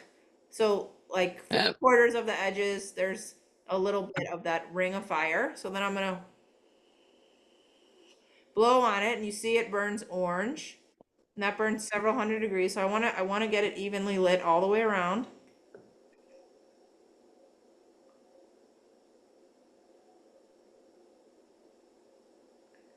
And I want to always have my dish nearby where I can ash it, where I'm basically scraping the ashes. And if I'm blowing on it, I'm blowing it over my candle or over my dish so that I'm not just blowing ashes everywhere. All right, so does everybody have it somewhat lit? Does everybody's look kind of like this? Who's doing the moxa? Mine is just brown, but smoky. It's not turning white. Can you show us? Let's see.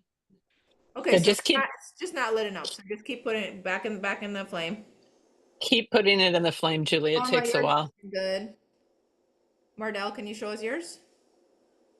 Perfect. A little bit more. Well, that's good. On the end, on the very end. Great. Yeah. Okay. Now blow on it, Mardell. Yeah, there you go. Stathia, do you have yours? I do have it, but I'm not going to be doing Oh, it. cool. today. Yeah. No, I just want to make sure if you have questions, I can show you. So it should look like this, right? And you see some ash buildup. Now, lots of ways to do moxa. Okay. What we're going to do is a very simple technique where you are just holding it over a point, right? Now, if you're doing this with an animal or a friend, you're touching the area that you're using your one hand to hold the moxa and the other hand on the area so that you're feeling how warm it's getting. So that you're not just relying on an animal or the other human to tell you it's warm enough. Now, the way that I learned is you want to work on a scale of 1 to 10. 10 is it's burning. 1 is I barely feel it. You want about a 7, which means like a comfortable penetrating warmth, whatever that means to you. Basically, it does not, you don't want it to go, get it off, it's too hot, it's burning. And you want to be able to feel it. With more time, you will feel it penetrate deeper. The idea is we don't want to burn the skin and immediately the body puts up the like, no, I don't want that. That's too hot at the surface, right? We want to allow it to penetrate. So you guys pick a point. I'm going to show you on my spleen 9 because it's getting humid here, right? And I'm going to ash every so often. So let me show you while I ash. I'm holding it towards a bowl and I'm scraping the ashes because if too much builds up, that's going to fall on me or an animal. So that every now and then I can see more of those orange embers. Julie, is yours starting to orange up for us? It's starting to get white, but my flame went out. Okay. Okay. Okay. Perfect. Yeah, now you can just blow on it and it'll keep. You don't need to go to the. So pick a point. Pick kidney 3. Remember, inner ankle, stomach 36. Right. 4 fingers down from that. From the patella, from the knee, or right off that tibial tuberosity bone, just on the outside of the knee, or the inside of the knee, that spleen 9 point. And what you want to do is you want to take your moxa hand nearby and then your other hand to close to feel the area. And I want you to be about a 1/2 inch away. And we can just hold it there. There's lots of techniques. You can do what's called like sparrow pecking, where you come off and you come on. You come off and you come on, right? So I'm slowly building the heat. Because if I hold it there, it gets hot pretty quickly. I get to a 7, like, oh, pretty quick. I get to, oh, that's 7 out of 10. If I sparrow peck, or basically like take it away, bring it back, take it away, bring it back, I'm slowly building up that heat. I'm letting the body begin to tolerate it, right? I can also kind of move in a circle so I can get a bigger area and sort of like draw a circle. If I'm going back and forth in a straight line, that sometimes is called ironing. There's all these different methods, right? We're not getting fancy with it. So what I like to do is just hold it locally. And again, I'm watching the skin change. If you have lighter skin, you're going to watch the skin maybe turn a little bit pink. I'm feeling the tissue with my hand. So I'm checking to make sure, do I feel that it's getting warm? Because maybe my knee doesn't feel how warm it's getting, but my fingers will tell me, right? Because I have definitely more nerve endings there. And you'll end up with like a Dutchy response. Like almost like I'll feel a response as if a needle was going in there sometimes. Totally. Like just And you might feel an area if it was very depressed, like you're able to push your finger and you might feel it actually fill in, right? You may feel an area fill, you may feel it soften if it feels really hard, right? And you can move around to different points. So now I went from spleen 9 to stomach 36. So again, here's the two eyes of my knee, those two depressions, and I just went 4 fingers down, just on the outside of my tibia, my shin bone, or I just went from that lower bump right below the patella. There's that lower big bump. We call that a tibial, meaning your shin bone, tuberosity, meaning a bony prominence. And I just come right off the bone into a depression. And there's my stomach 36. My keep on going. My I get to be who I am and only me point. That stomach 36 point. And I'm just holding, again, my hand is nearby. I'm holding my fingers over it. Norma, how's it feeling? Feels fabulous. You like it? doesn't it? Comforting, yeah. Mardella. Yeah, it always like the minute my body feels it, I'm just like, oh. I just got this wave of energy through my whole body. Yes. Yeah. Yes. It's amazing Yeah, how hot it gets. It gets really hot, right? So that's it's really hot. Julie, you can take it off and put it back on. Take it off and put it back on. Right? So a lot of times with patients, I'll do a few passes, like I'll pick a few points and then I'll do almost like a circuit, right? So I'll come back to these points a few times, right? Yeah, that's what I do too. Yeah, because they'll using it and then I keep coming and I'm sort of building a gentle crescendo of heat in the body so that it can sort of build that tolerance to accept the yang, right? Especially if there's heat at the surface. For some animals, it's sort of like, oh, they get hot right away. And it's like, I want it to go deeper, right? And so we can't do too much too fast, right? This is slow medicine. No, it's really weird.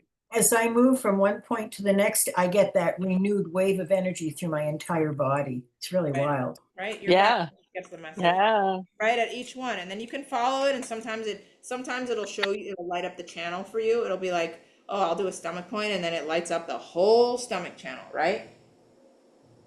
Hello. It's really interesting how you have to scrape the ash off these too. Yes. Like normally I would just knock it off, but these sticks you really have to scrape it. So these you gotta scrape. So take it on an Yeah. angle, right? So you want to keep some renewed orange.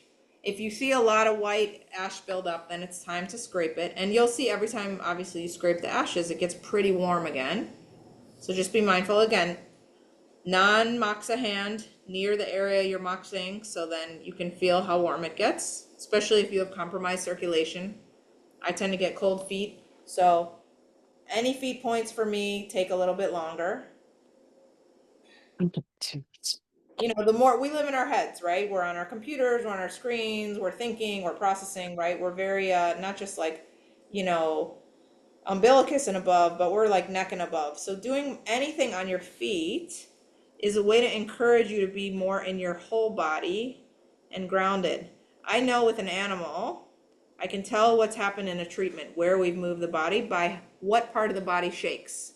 Like I'll put in a point and then they'll go have a shake and I'll watch just the upper body shake, like up to sort of the neck and shoulders. And then I'll put in another point and then they shake and then it's shaking to like their ribs and diaphragm. And I'm like, okay.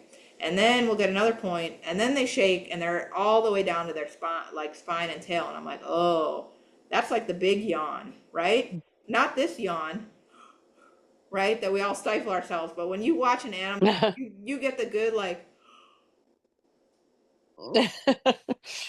right? That, think of these lower body points, especially by the feet, as doing that deep anchoring, that deep grounding, that like, oh my God, that love to the nervous system that is so activated and on all day. So if you feel like you have a hard time going to sleep, probably you need to eat a little bit earlier and move a little bit after you eat and make sure that you're pooping well. But after that, get your feet in hot water or get some moxa on your heat. The way they treat fever in kids in Japan is they put their feet in hot water. They don't give them fever reducers. Because the idea is you have all this heat that's come out of the body. That is physiologic. That is a good response. Now we want to invite it back in because that is your own heat. And that is a way that we help you poop out that heat and then come back into your body. That's so why I said almost every night, well, I try anyway, sit on the edge of my bed for 15 minutes, soaking my feet in like a magnesium hot water or something. Especially in the salt bath, that's the best thing to really, because what magnesium is a nerve tonic. It's gonna love up Yeah. those nerves, and then do it in the feet. You are just giving that nervous system all. You're telling that young, you have done a good job being out in the world, being radiant all day. You get to come on back in, and now I get to sleep and be very rooted in my body, right? So that's like when you were saying, Joyce, closing the points and closing the treatment. Norma putting her feet in hot water, and especially in hot salt water at night, or we can call it hot stone water, is doing the deepest grounding, the deepest anchoring, closing the day, right? Yep. So maybe move to your other leg. I don't know if any of you guys want to do the belly. I'll show you the belly on me so you see. Yeah, okay. So you see here, so I got, again, between 2 fingers and 4 fingers below, right? And again, this is sort of my deepest, so 2 fingers below is for tonifying chi. And I have my fingers right there so I can feel. And a lot of times you'll feel people and their low belly or their low back feels actually colder. Or you'll feel an pause and you're like, oh, this is cooler than the rest of their body. They're not getting, there's a term in Chinese medicine called seni, which means frigid.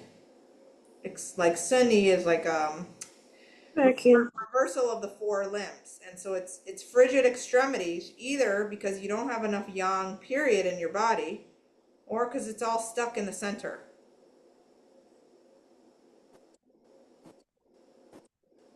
Mardell, how's it feeling? Okay.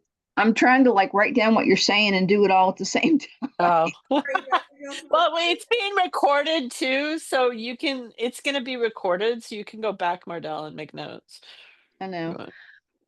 So I had one question, Liz. A little bit ago, you had said that like whenever you do the point, that did you say that like you could possibly sometimes feel it through the whole channel? Sometimes, yeah, sometimes it'll light up the channel, or maybe I'll do a point and then I feel like, oh, I feel sort of a comforting warmth now in the surrounding area. It's like, oh, what did that just unlock? Or Norma said she's doing these points and then she feels this energy activation in the whole body. It gives you a sense of like how powerful the points we're choosing are to sort of activate and open things, right? It's like, oh, this is not just unlocking the yang locally in the leg or in the ankle or in the belly. This is unlocking my whole body's yang. Yep. Right? This is so interesting. Whenever I sage, Candy follows me around, wants me to sage her. She's sitting right behind me, like trying to get all the smoke and whatever from this. Oh yeah, she knows. Yeah. You said that two fingers below the belly button is the tonify the chi. What's 4 fingers? Yep. 4 fingers is tonify yin and yang. So that's yin yang blood. So deeper source, deeper stuff. And Liz, you So said it's like, it's also bladder too. It has to do CV4 local point for bladder. Yeah, it's the front move of the bladder. So it's great for bladder stones, bladder incontinence, bladder buildup, sticky urine that's hard to start, hard to stop, prostate issues, And you said also, Liz, that this is the area that would be good for lower back pain. 100%, because we treat the back. So look at my low back, right, corresponds to also all this. The only reason I'm not teaching you guys back points is because I don't want you, I need you nearby, but like treating the sacrum, treating between, the low back on that do channel, that is awesome sauce for like building the body's yang. I mean, that is where I would love to go. But when we treat the front, we treat the back. And when you treat, but we can have you used using one of the little moxa house things? Lay down and put it on your back? 100%. I will. Okay. But, That's why I want to get one, because I want to be able to put it on my back. I have extra ones of these. I'm happy. And then you can get ones that are like round cups that you just fill with salt and then moxa on top. And then, as long as you feel like, I'm not going to sneeze or like accidentally fall asleep. Yeah. So relaxing. So you don't set your covers on fire, your bed clothes on fire. So how long do you want to do like each point? So you want to, again, you want to get to like that 7 comfort level, like, and that's very specific and personal, where 10 is like, it is too hot. 1 is, it is not enough. Less It's is like you're pouring heat into the point yeah. and trying to get, and like it's almost like pouring hot oil or something and letting it sit in, and then you add a little bit more and top it off, like you're topping off the gas tank or something too, so you can get more, gradually build up more and Right. more. You're slowly warming up your own soup, right? And so Yeah.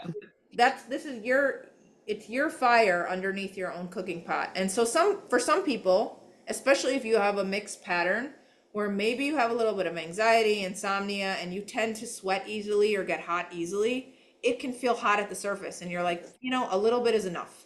And so part of it is like building your own capacity to what the body can take in. So when you feel hot, and if you start to sweat or you're feeling overheated or sort of uncomfortable, that is too much. So we don't want to get to that place. Some people, I can hang out if, and it's just a moxa treatment. I'm doing 30 minutes of moxa. With myself, I'm doing sometimes, 3 to 10 minutes if I'm doing a few points.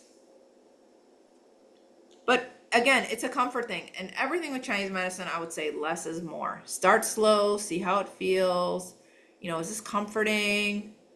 Check in, take a break. Okay, so for extinguishing,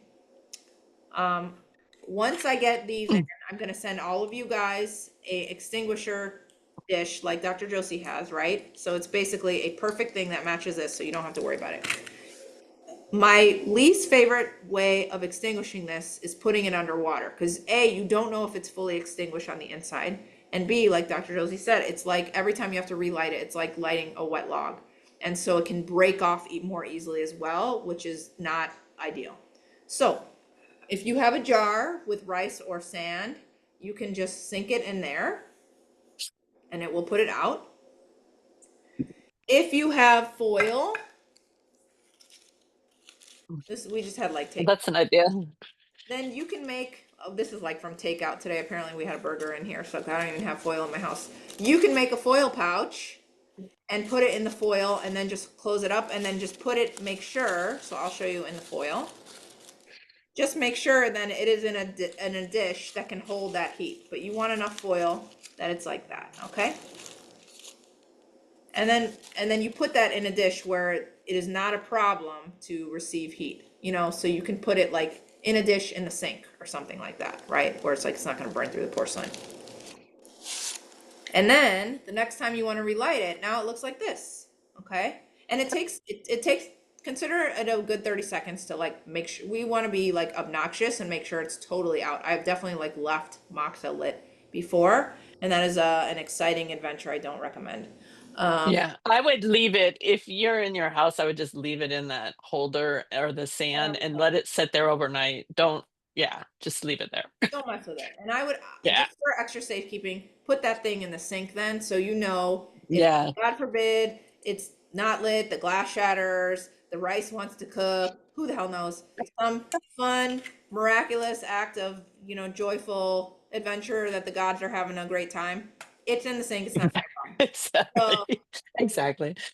So then that's there. And then the next time you use it, which could be as early as the next day, in an acute situation, I've treated people where I've treated them multiple times in a day, but I would say, if you're treating even the next day, the next week, minimally, if we're doing this as a longevity practice where we don't really have any super issues going on, we're like, I just want to do moxa at stomach 36 because it feels like something to support myself, to do a stomach 36 and a kidney 3, practice to support my kidneys, to support, my life force. I would do that every week. I will also say stomach 36 is a big point that I do on pregnant mamas in the first trimester, right? Because a lot of, especially for preventing miscarriage, because what we're doing is we're doing that yang activity of securing, right? A little bit of nausea is a good sign that the stomach is going, hey, I gotta hold on to something. I'm not gonna get rid of this little phlegm package. I am gonna hold on to it. And so giving some warmth to stomach 36 is a way to support that energy going, I am going to hold on to this little bean, right? And so then maybe there's a little bit of nausea or a little bit of pukey feeling because that stomach energy is used to doing this. And now it's going like this. And And by the way, for people who have a lot of hyperemesis and really not a ton of nausea, protein is the way. But anyways, this is a great point for threatened miscarriage and for supporting that yang of the center, holding and securing. So again, yang is about moving, it's about flowing. Every ing word in the body, every verb is yang activity. Every doing is yang. Everything it does it things to is yin. All your organs are yin. Your blood is yin. Your fluid is yin. You are a beautiful house of yin. All of the activity that makes you possible to do this gorgeous thing called life is yang. So then moxa is a practice by which you get to support yourself being more of you in the world and in your life. Beautiful. Thanks, everybody. Thank you, Liz. What questions? What's helpful? What's confusing? I just had one final question.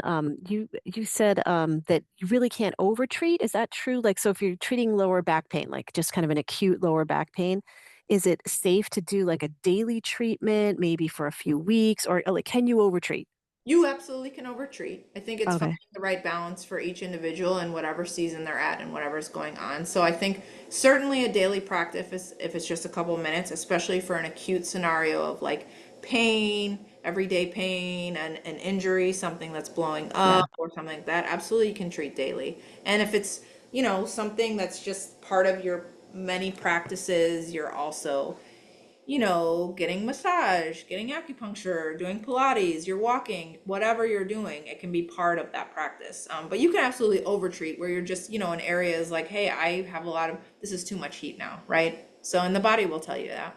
But what I was saying, less is more. So you can always start with less and build up tolerance, time, and the amount that you treat. So I like Chinese medicine. It's subtle, right? It's respectful to the body's own process. We don't want to have to hit us over the head with the hammer, so it's kind of a thing. But also knowing it takes time to build back yang, especially if we're dousing ourselves with air conditioning and fans and eating food that has consumed a lot of antibiotics or anti-whatever, and we're around a lot of cold things. And cold in Chinese is also a metaphor for things that are injurious to us. So things that can be harmful to the system. Yeah. Is there any special point that you would do for a dog who's on antibiotics and will be on them for 2 weeks? I would do stomach 36. I like that one. I would do stomach 36, and then I would do spleen 3. But that a lot of dogs don't like to be moxa or touch around their paws. I think stomach 36 is a great one. And then I would do some points on the back, basically at the end of the thoracic, right before, like at the TL junction for like spleen and stomach, bladder. But that's a Josie question more than me. Yeah, that was like the bladder meridian. So where your last rib comes off, you can go up towards the head so you're gonna get like bladder 20, 21. So either sides of the spine, you're getting there. That's awesome. And those really treat the spleen and the stomach. And I love those. They're very nourishing points. Anything on the back is just strength. And and dogs, in dogs and cats, they're just easy to get to because they're presenting it to you all the time. So, and especially on older animals, the bladder points are really, they're not going to overdo things or push things too hard, as were some of the the more distal points on the limbs and stuff are stronger, but they can sometimes be too much for them too. Yeah, you can just follow where the ribs end. Back, and then you find the spine, and then you'll find these like little holes where you sink in on either side of the spine, and those are beautiful points. So, about how I've talked about going down the spine on either side, a half inch on either side, and you can, or you just find this, what you're going to feel is the center of the spine, and then just roll off that, maybe like quarter to a half an inch on either side, and you can just run the moxa up and down that. And I'm glad you brought that up because, not just with antibiotics, but anywhere the energy changes in the body, where we either have a narrowing or an opening, or where we go from one type of vertebrae to another, right? Like the TL junction, so we go from thoracic vertebrae to lumbar. There's a lot of shifting of energy in the body, right? And so these are places where things get stuck. And right at that TL junction, So right at the end of the ribs, where we go from thoracic to lumbar, you got kidneys there, That's you got kidney. intestines there, you got liver there. So things get gunky. And guess what? Everybody's a little constipated as they age, even if they feel like, no, but I poop every day. Guess what? You got a lot of stuck crap in there. And so releasing that area, putting some warmth there, moves all that stuff where you're like, I'm kind of gassy here. Yeah, it's poop. It's poop. And so helping to like demucusify that area and like decongest and open with a little bit of warmth or a little bit of movement is fantastic. And you're gonna get some old stuff out of there. Great. Thank you so much. Yeah. Liz, Yeah. I was just and Josie, when you were talking about going down the spine, because when I do T-touch, I go just off the spine. So Yep. thinking that when You're probably doing the because it's almost like there's these little, it's like divots, like you're doing this all the way down the spine. And on that, yes. And in the lower parts of it is where these bladder and they're the cool thing is that they're the bladder points. So you're treating locally on the spine, but each one of those bladder points is associated with a different organ. So like yeah. So how about if I do T-touch to open up and activate, and then do just a couple of moxa down the spine to kind of hold it and amplify it. And the moxa is going to open, the T-touch is going to help relax and open it to like get it prepared for the heat to come in and receive the moxa. Penetrate it. Totally. Yep. Yeah. Right. Oh, good. I got a new thing. Yeah. And on horses, if you're doing the horse thing, they love it. They love it. Horses, the umbilicus is so much easier to find. Right. But and horses, they'll feel that wave going through them and just hang their head, right away. It's the same thing. Even just doing T-touch on a horse is different than doing it on a dog. You can dogs give such subtle signals. They are so damn stoic, but I think because their whole language, we don't realize how much dogs communicate with each other through body language, and they're hunters. And so they give little tiny signals because they don't want to give anything away either, Whereas horses and cats, they're like, oh, fuck you. I'm like, I will tell you right now. And I'm working with a horse now, and you can see him. His whole body just kind of lets go and releases a bit. And he hangs his head and the big yawn, and then he starts to lick, and it's like, it's such a rewarding thing working with the horses because they don't hide it. It's right there. I love it. Remember, horses, they can't vomit. They, these poor animals, right? They get colic is such a leading, and it's like they are digesting stress all day long, and they are prey animals. So their nervous system's being hypervigilant and feeling everybody's shit. Well, they're so empathic, right? They take on. Is enormous. So to relax them, like you said, Nora, it's so rewarding to see a horse just like go like full trust and release. Oh my God. Yeah. The thing with T-touch, and I think the moxa would really enhance that. The T-touch I brought, I can't tell you how many times without even calling a vet, we've brought horses out of full colic within 35 to 60 minutes. They're back, they're munching grass again, and they're pooping, and they're happy as can be. So you adding moxa to that with a little more difficult situation, I bet that would really, really help a lot. Yeah. Yeah. It's knowing also like the more agitation, the more restless, the more heat that we're seeing. That doesn't mean it's a hot condition.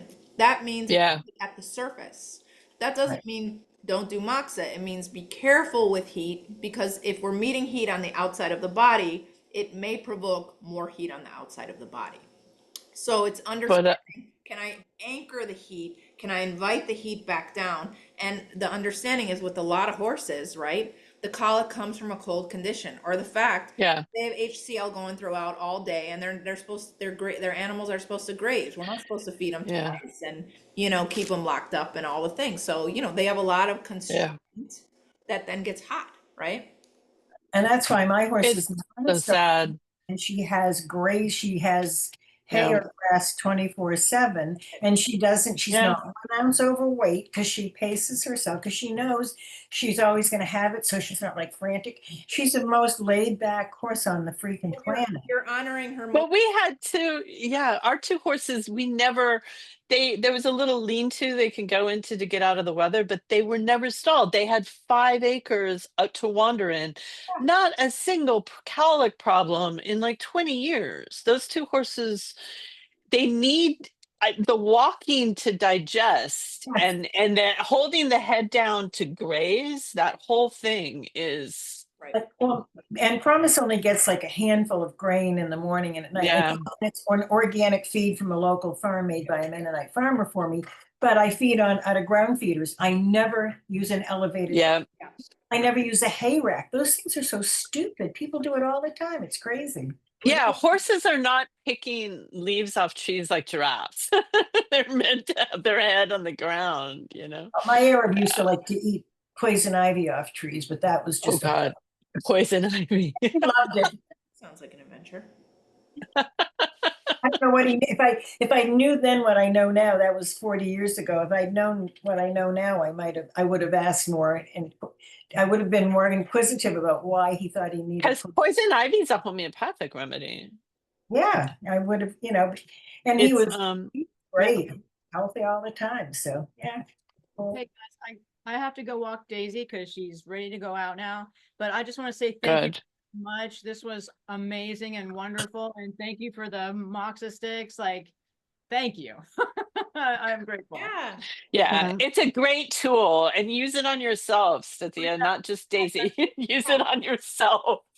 You know, the caregivers. We need it as caregivers. It's just really around my ankles, because I did both legs. It's still not only just nice and beautifully toasty warm, but I feel like my feet are sinking into the floor. So awesome. That's awesome. Right?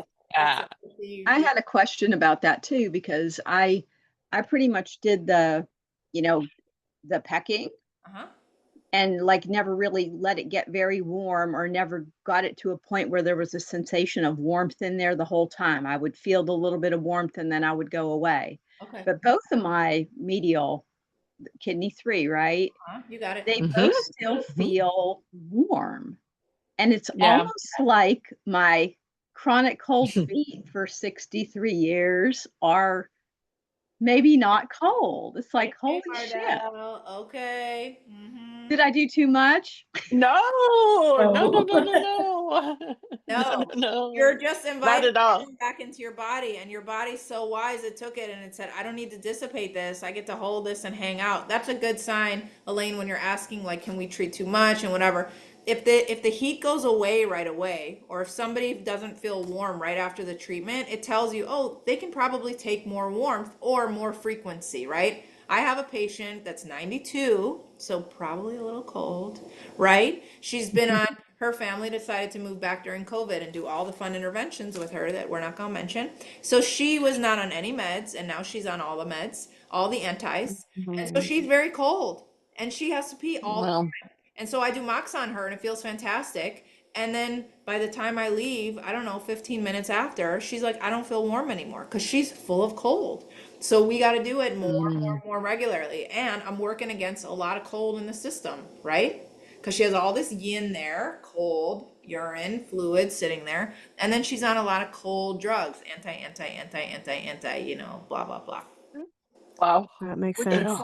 Which point is for the frequent urine?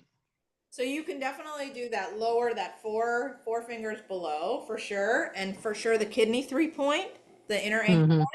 And then just because frequent urine thinks there's probably a lot of water sitting there, you can do that dampness point, right? For all water pathologies in the body, that spleen 9 point that's on the inner leg right by the knee. Yeah. Yeah. And that's a point in the master tongue system that also treats all the kidney stuff, but that's for another day. Yeah, but spleen 9 is, and for any of the dampness, I mean, damp heat, you know. Damp cold, damp heat, damp period, so. I'll give you guys a bladder frequency release report. Okay. Because I pee like My gosh, I don't know, like 15 times a day.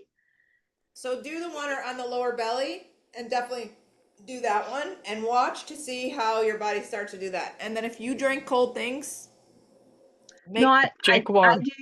I do room temperature. I mean, in the summer, every blue moon, I might want a couple ice cubes in the water, but I'm pretty much room temperature. But like first thing in the morning, I take a serapeptase with just room temperature water, and it makes me freezing cold.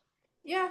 I mean, a lot of enzymes might be, and it's activating a lot of yang that you might not have, especially if you have freezing cold feet. That means you don't have a lot of yang. So maybe put some yang in first before your serapeptase, because supplements also have energetics. You still need yang to digest them, and take the supplements if they're not time dependent. Take them when your body has the most yang in the day, and we get our yang from the supreme yang sun. So so you're gonna digest things best at midday, because that's when there's the most yang in the sky, and you're going to digest things more appropriately. So give your body a chance for the yang to arise out of yin, so that you're not doing it first thing, because it's sort of like going, I'm going to have to take something really cold in the morning. Now it's going to make me pee and make me tired and all things, because I'm asking my body to digest this thing, and it's in a cold state, right? It's supposed to be empty belly, so that's why I just do it right when I get up. So okay. So you're saying maybe moxa yourself. Moxa, yeah. Do some moxa first, belly, and then moxa your spleen 9, moxa your kidney, and then take it. And I'll talk. What about doing some kidney 1? Kidney 1 also, kidney 1's very rooting. So kidney 1, so you can come down between your second and third toe, and you find this juicy in the ball of your foot. You fall right in the ball of the foot. I like kidney 1 for sort of opposite end issues. So like brain stuff, massive dizziness, massive anxiety, palpitations, numbness. So I like it for opposite end stuff. I'm gonna faint. I'm palpitating. I'm really feeling ungrounded. I'm super duper anxious. I've just had a panic attack. That might be good for the anxiety, though. No, anxiety right away. Absolutely. Anxiety, and what about like brain fog? For sure. I actually had a meningioma removed from my brain. Leaky brain, right? So any oma is a yin, and it's a yin that's not supposed to be there. So that's more yin. So what do we do for all things too much yin, too much dampness in the body? Here, that, and then your kidney 3 and kidney 1 for sure. Get some more, because what's brain fog? But just mist and dampness. Literally, I call it the grilled cheese blanket over your brain. I work with kids, so I say kind of the grossest things ever. But like, it's that goo that's that leaking, right? Like your brain has all this beautiful lymphatic, solution that needs to be cleansed all the time, and it gets built up with toxicity and all the stuff that's then that glial lymphatic. So this is a way to like wash it clean, and help. And the other thing is with support, though, like it's going to give you support and more strength because you're tonifying your kidney. And with brain fog, I also say, like, what's the closest exit to help move water out of your system? Like, when was the last time you cried? Sorry for a personal question. And can you allow yourself to cry? Because that is one of the best brain cleanses you can do. Crying is we dismiss crying too often. Crying is a wonderful therapy. It is. So I often prescribe crying when people feel brain foggy, and then also like having a bunch of spicy warm things. Right? Move that mist. Throw some essential oils on the base, on the ground of your shower, and let it come up and let you like feel the clear. Any particular oils? Whatever you're feeling comfortable with. All oils are pungent, they're spicy, they're acrid. They penetrate deeply through stuck yin. You know what I just learned today? Speaking of oils, I just have to share this. I never realized this. In ancient Greece, they named it's the same word that they named frankincense also means rosemary. which I Ooh. never realized. Oh wow. I love both of those for brain stuff for sure. Yeah. And rosemary, you know, it And like regrows hair, it's good for memory, all that kind of I've stuff. been using it on my hair because I was like, my hair is thinning. It's crazy. And literally I've been putting it on for maybe a week and I'm like already noticing a difference. Sure. It's really crazy. Yeah. Just But purging all that yeah. stuff in that's in the way. And remember, yin is not a problem. It is often a response to like yang surging up and being out of where it's supposed to be, right? Like acid reflux is not the too much acid problem. It's acid in the wrong place. A sore Place, yeah. throat, what happens after the day after a sore throat? You now have a mucousy throat. Like your body is a mucus machine to try and buffer and protect you. Yin is not a problem. The problem is when we don't move that yin and make enough of our own like physiologic fluids to like re-moisturize. So just want to say that part too. Josie, what did you do with the rosemary? You mixed it with anything? Or? I got this Froya Organics, Froya. I got some of their facial stuff, which is it's really heavy duty with calendula and other herbs, but then it's been really good for my skin. Well, it took sunburn. I got roasted sunburned in Ireland, like red hot, and I was like, my whole face is gonna peel like mad. It never peeled. I just doused it with this stuff. But then they have a hair oil and a mist and a shampoo, but I've just been using all three of them. But you could dilute down some rosemary oil in a carrier oil in like the fractionated coconut oil from doTERRA, you know. You can even just boil rosemary, make Rosemary. it tea, and then I mean, I have the rosemary oil for your scalp for sure. Yeah. Yeah, if you have the rosemary oil, just dilute it down with a little bit of other oil and dab it in. I put it in before I go to bed at night. Yeah. Okay. Yeah. All right, y'all. Yay! Thank you So so now we much. have to This was have an amazing. in-person retreat and we can do moxa on each other. I'll Yeah. teach dragon moxa too. That's the Yes, that You would better be start awesome. putting the bail money away. Got it. Right. We'll be needling and doing moxa and tea touch and just Yes. yeah. And we'll Sounds just great. heal each other. We'll be so healed and energized that we won't even need vehicles to transport We'll ourselves. be floating home. Hoverboard. Teletransporting. Elaine and Joyce, I'll send you your moxa tomorrow. So thank you for sending me your Thank you, Liz. I'll send them right. Thank you so much, Liz. Yeah. This Thank was you. awesome. It was great. Yeah. Thank you so great. much. Night, everybody. All right. Take care. Bye. See you guys soon.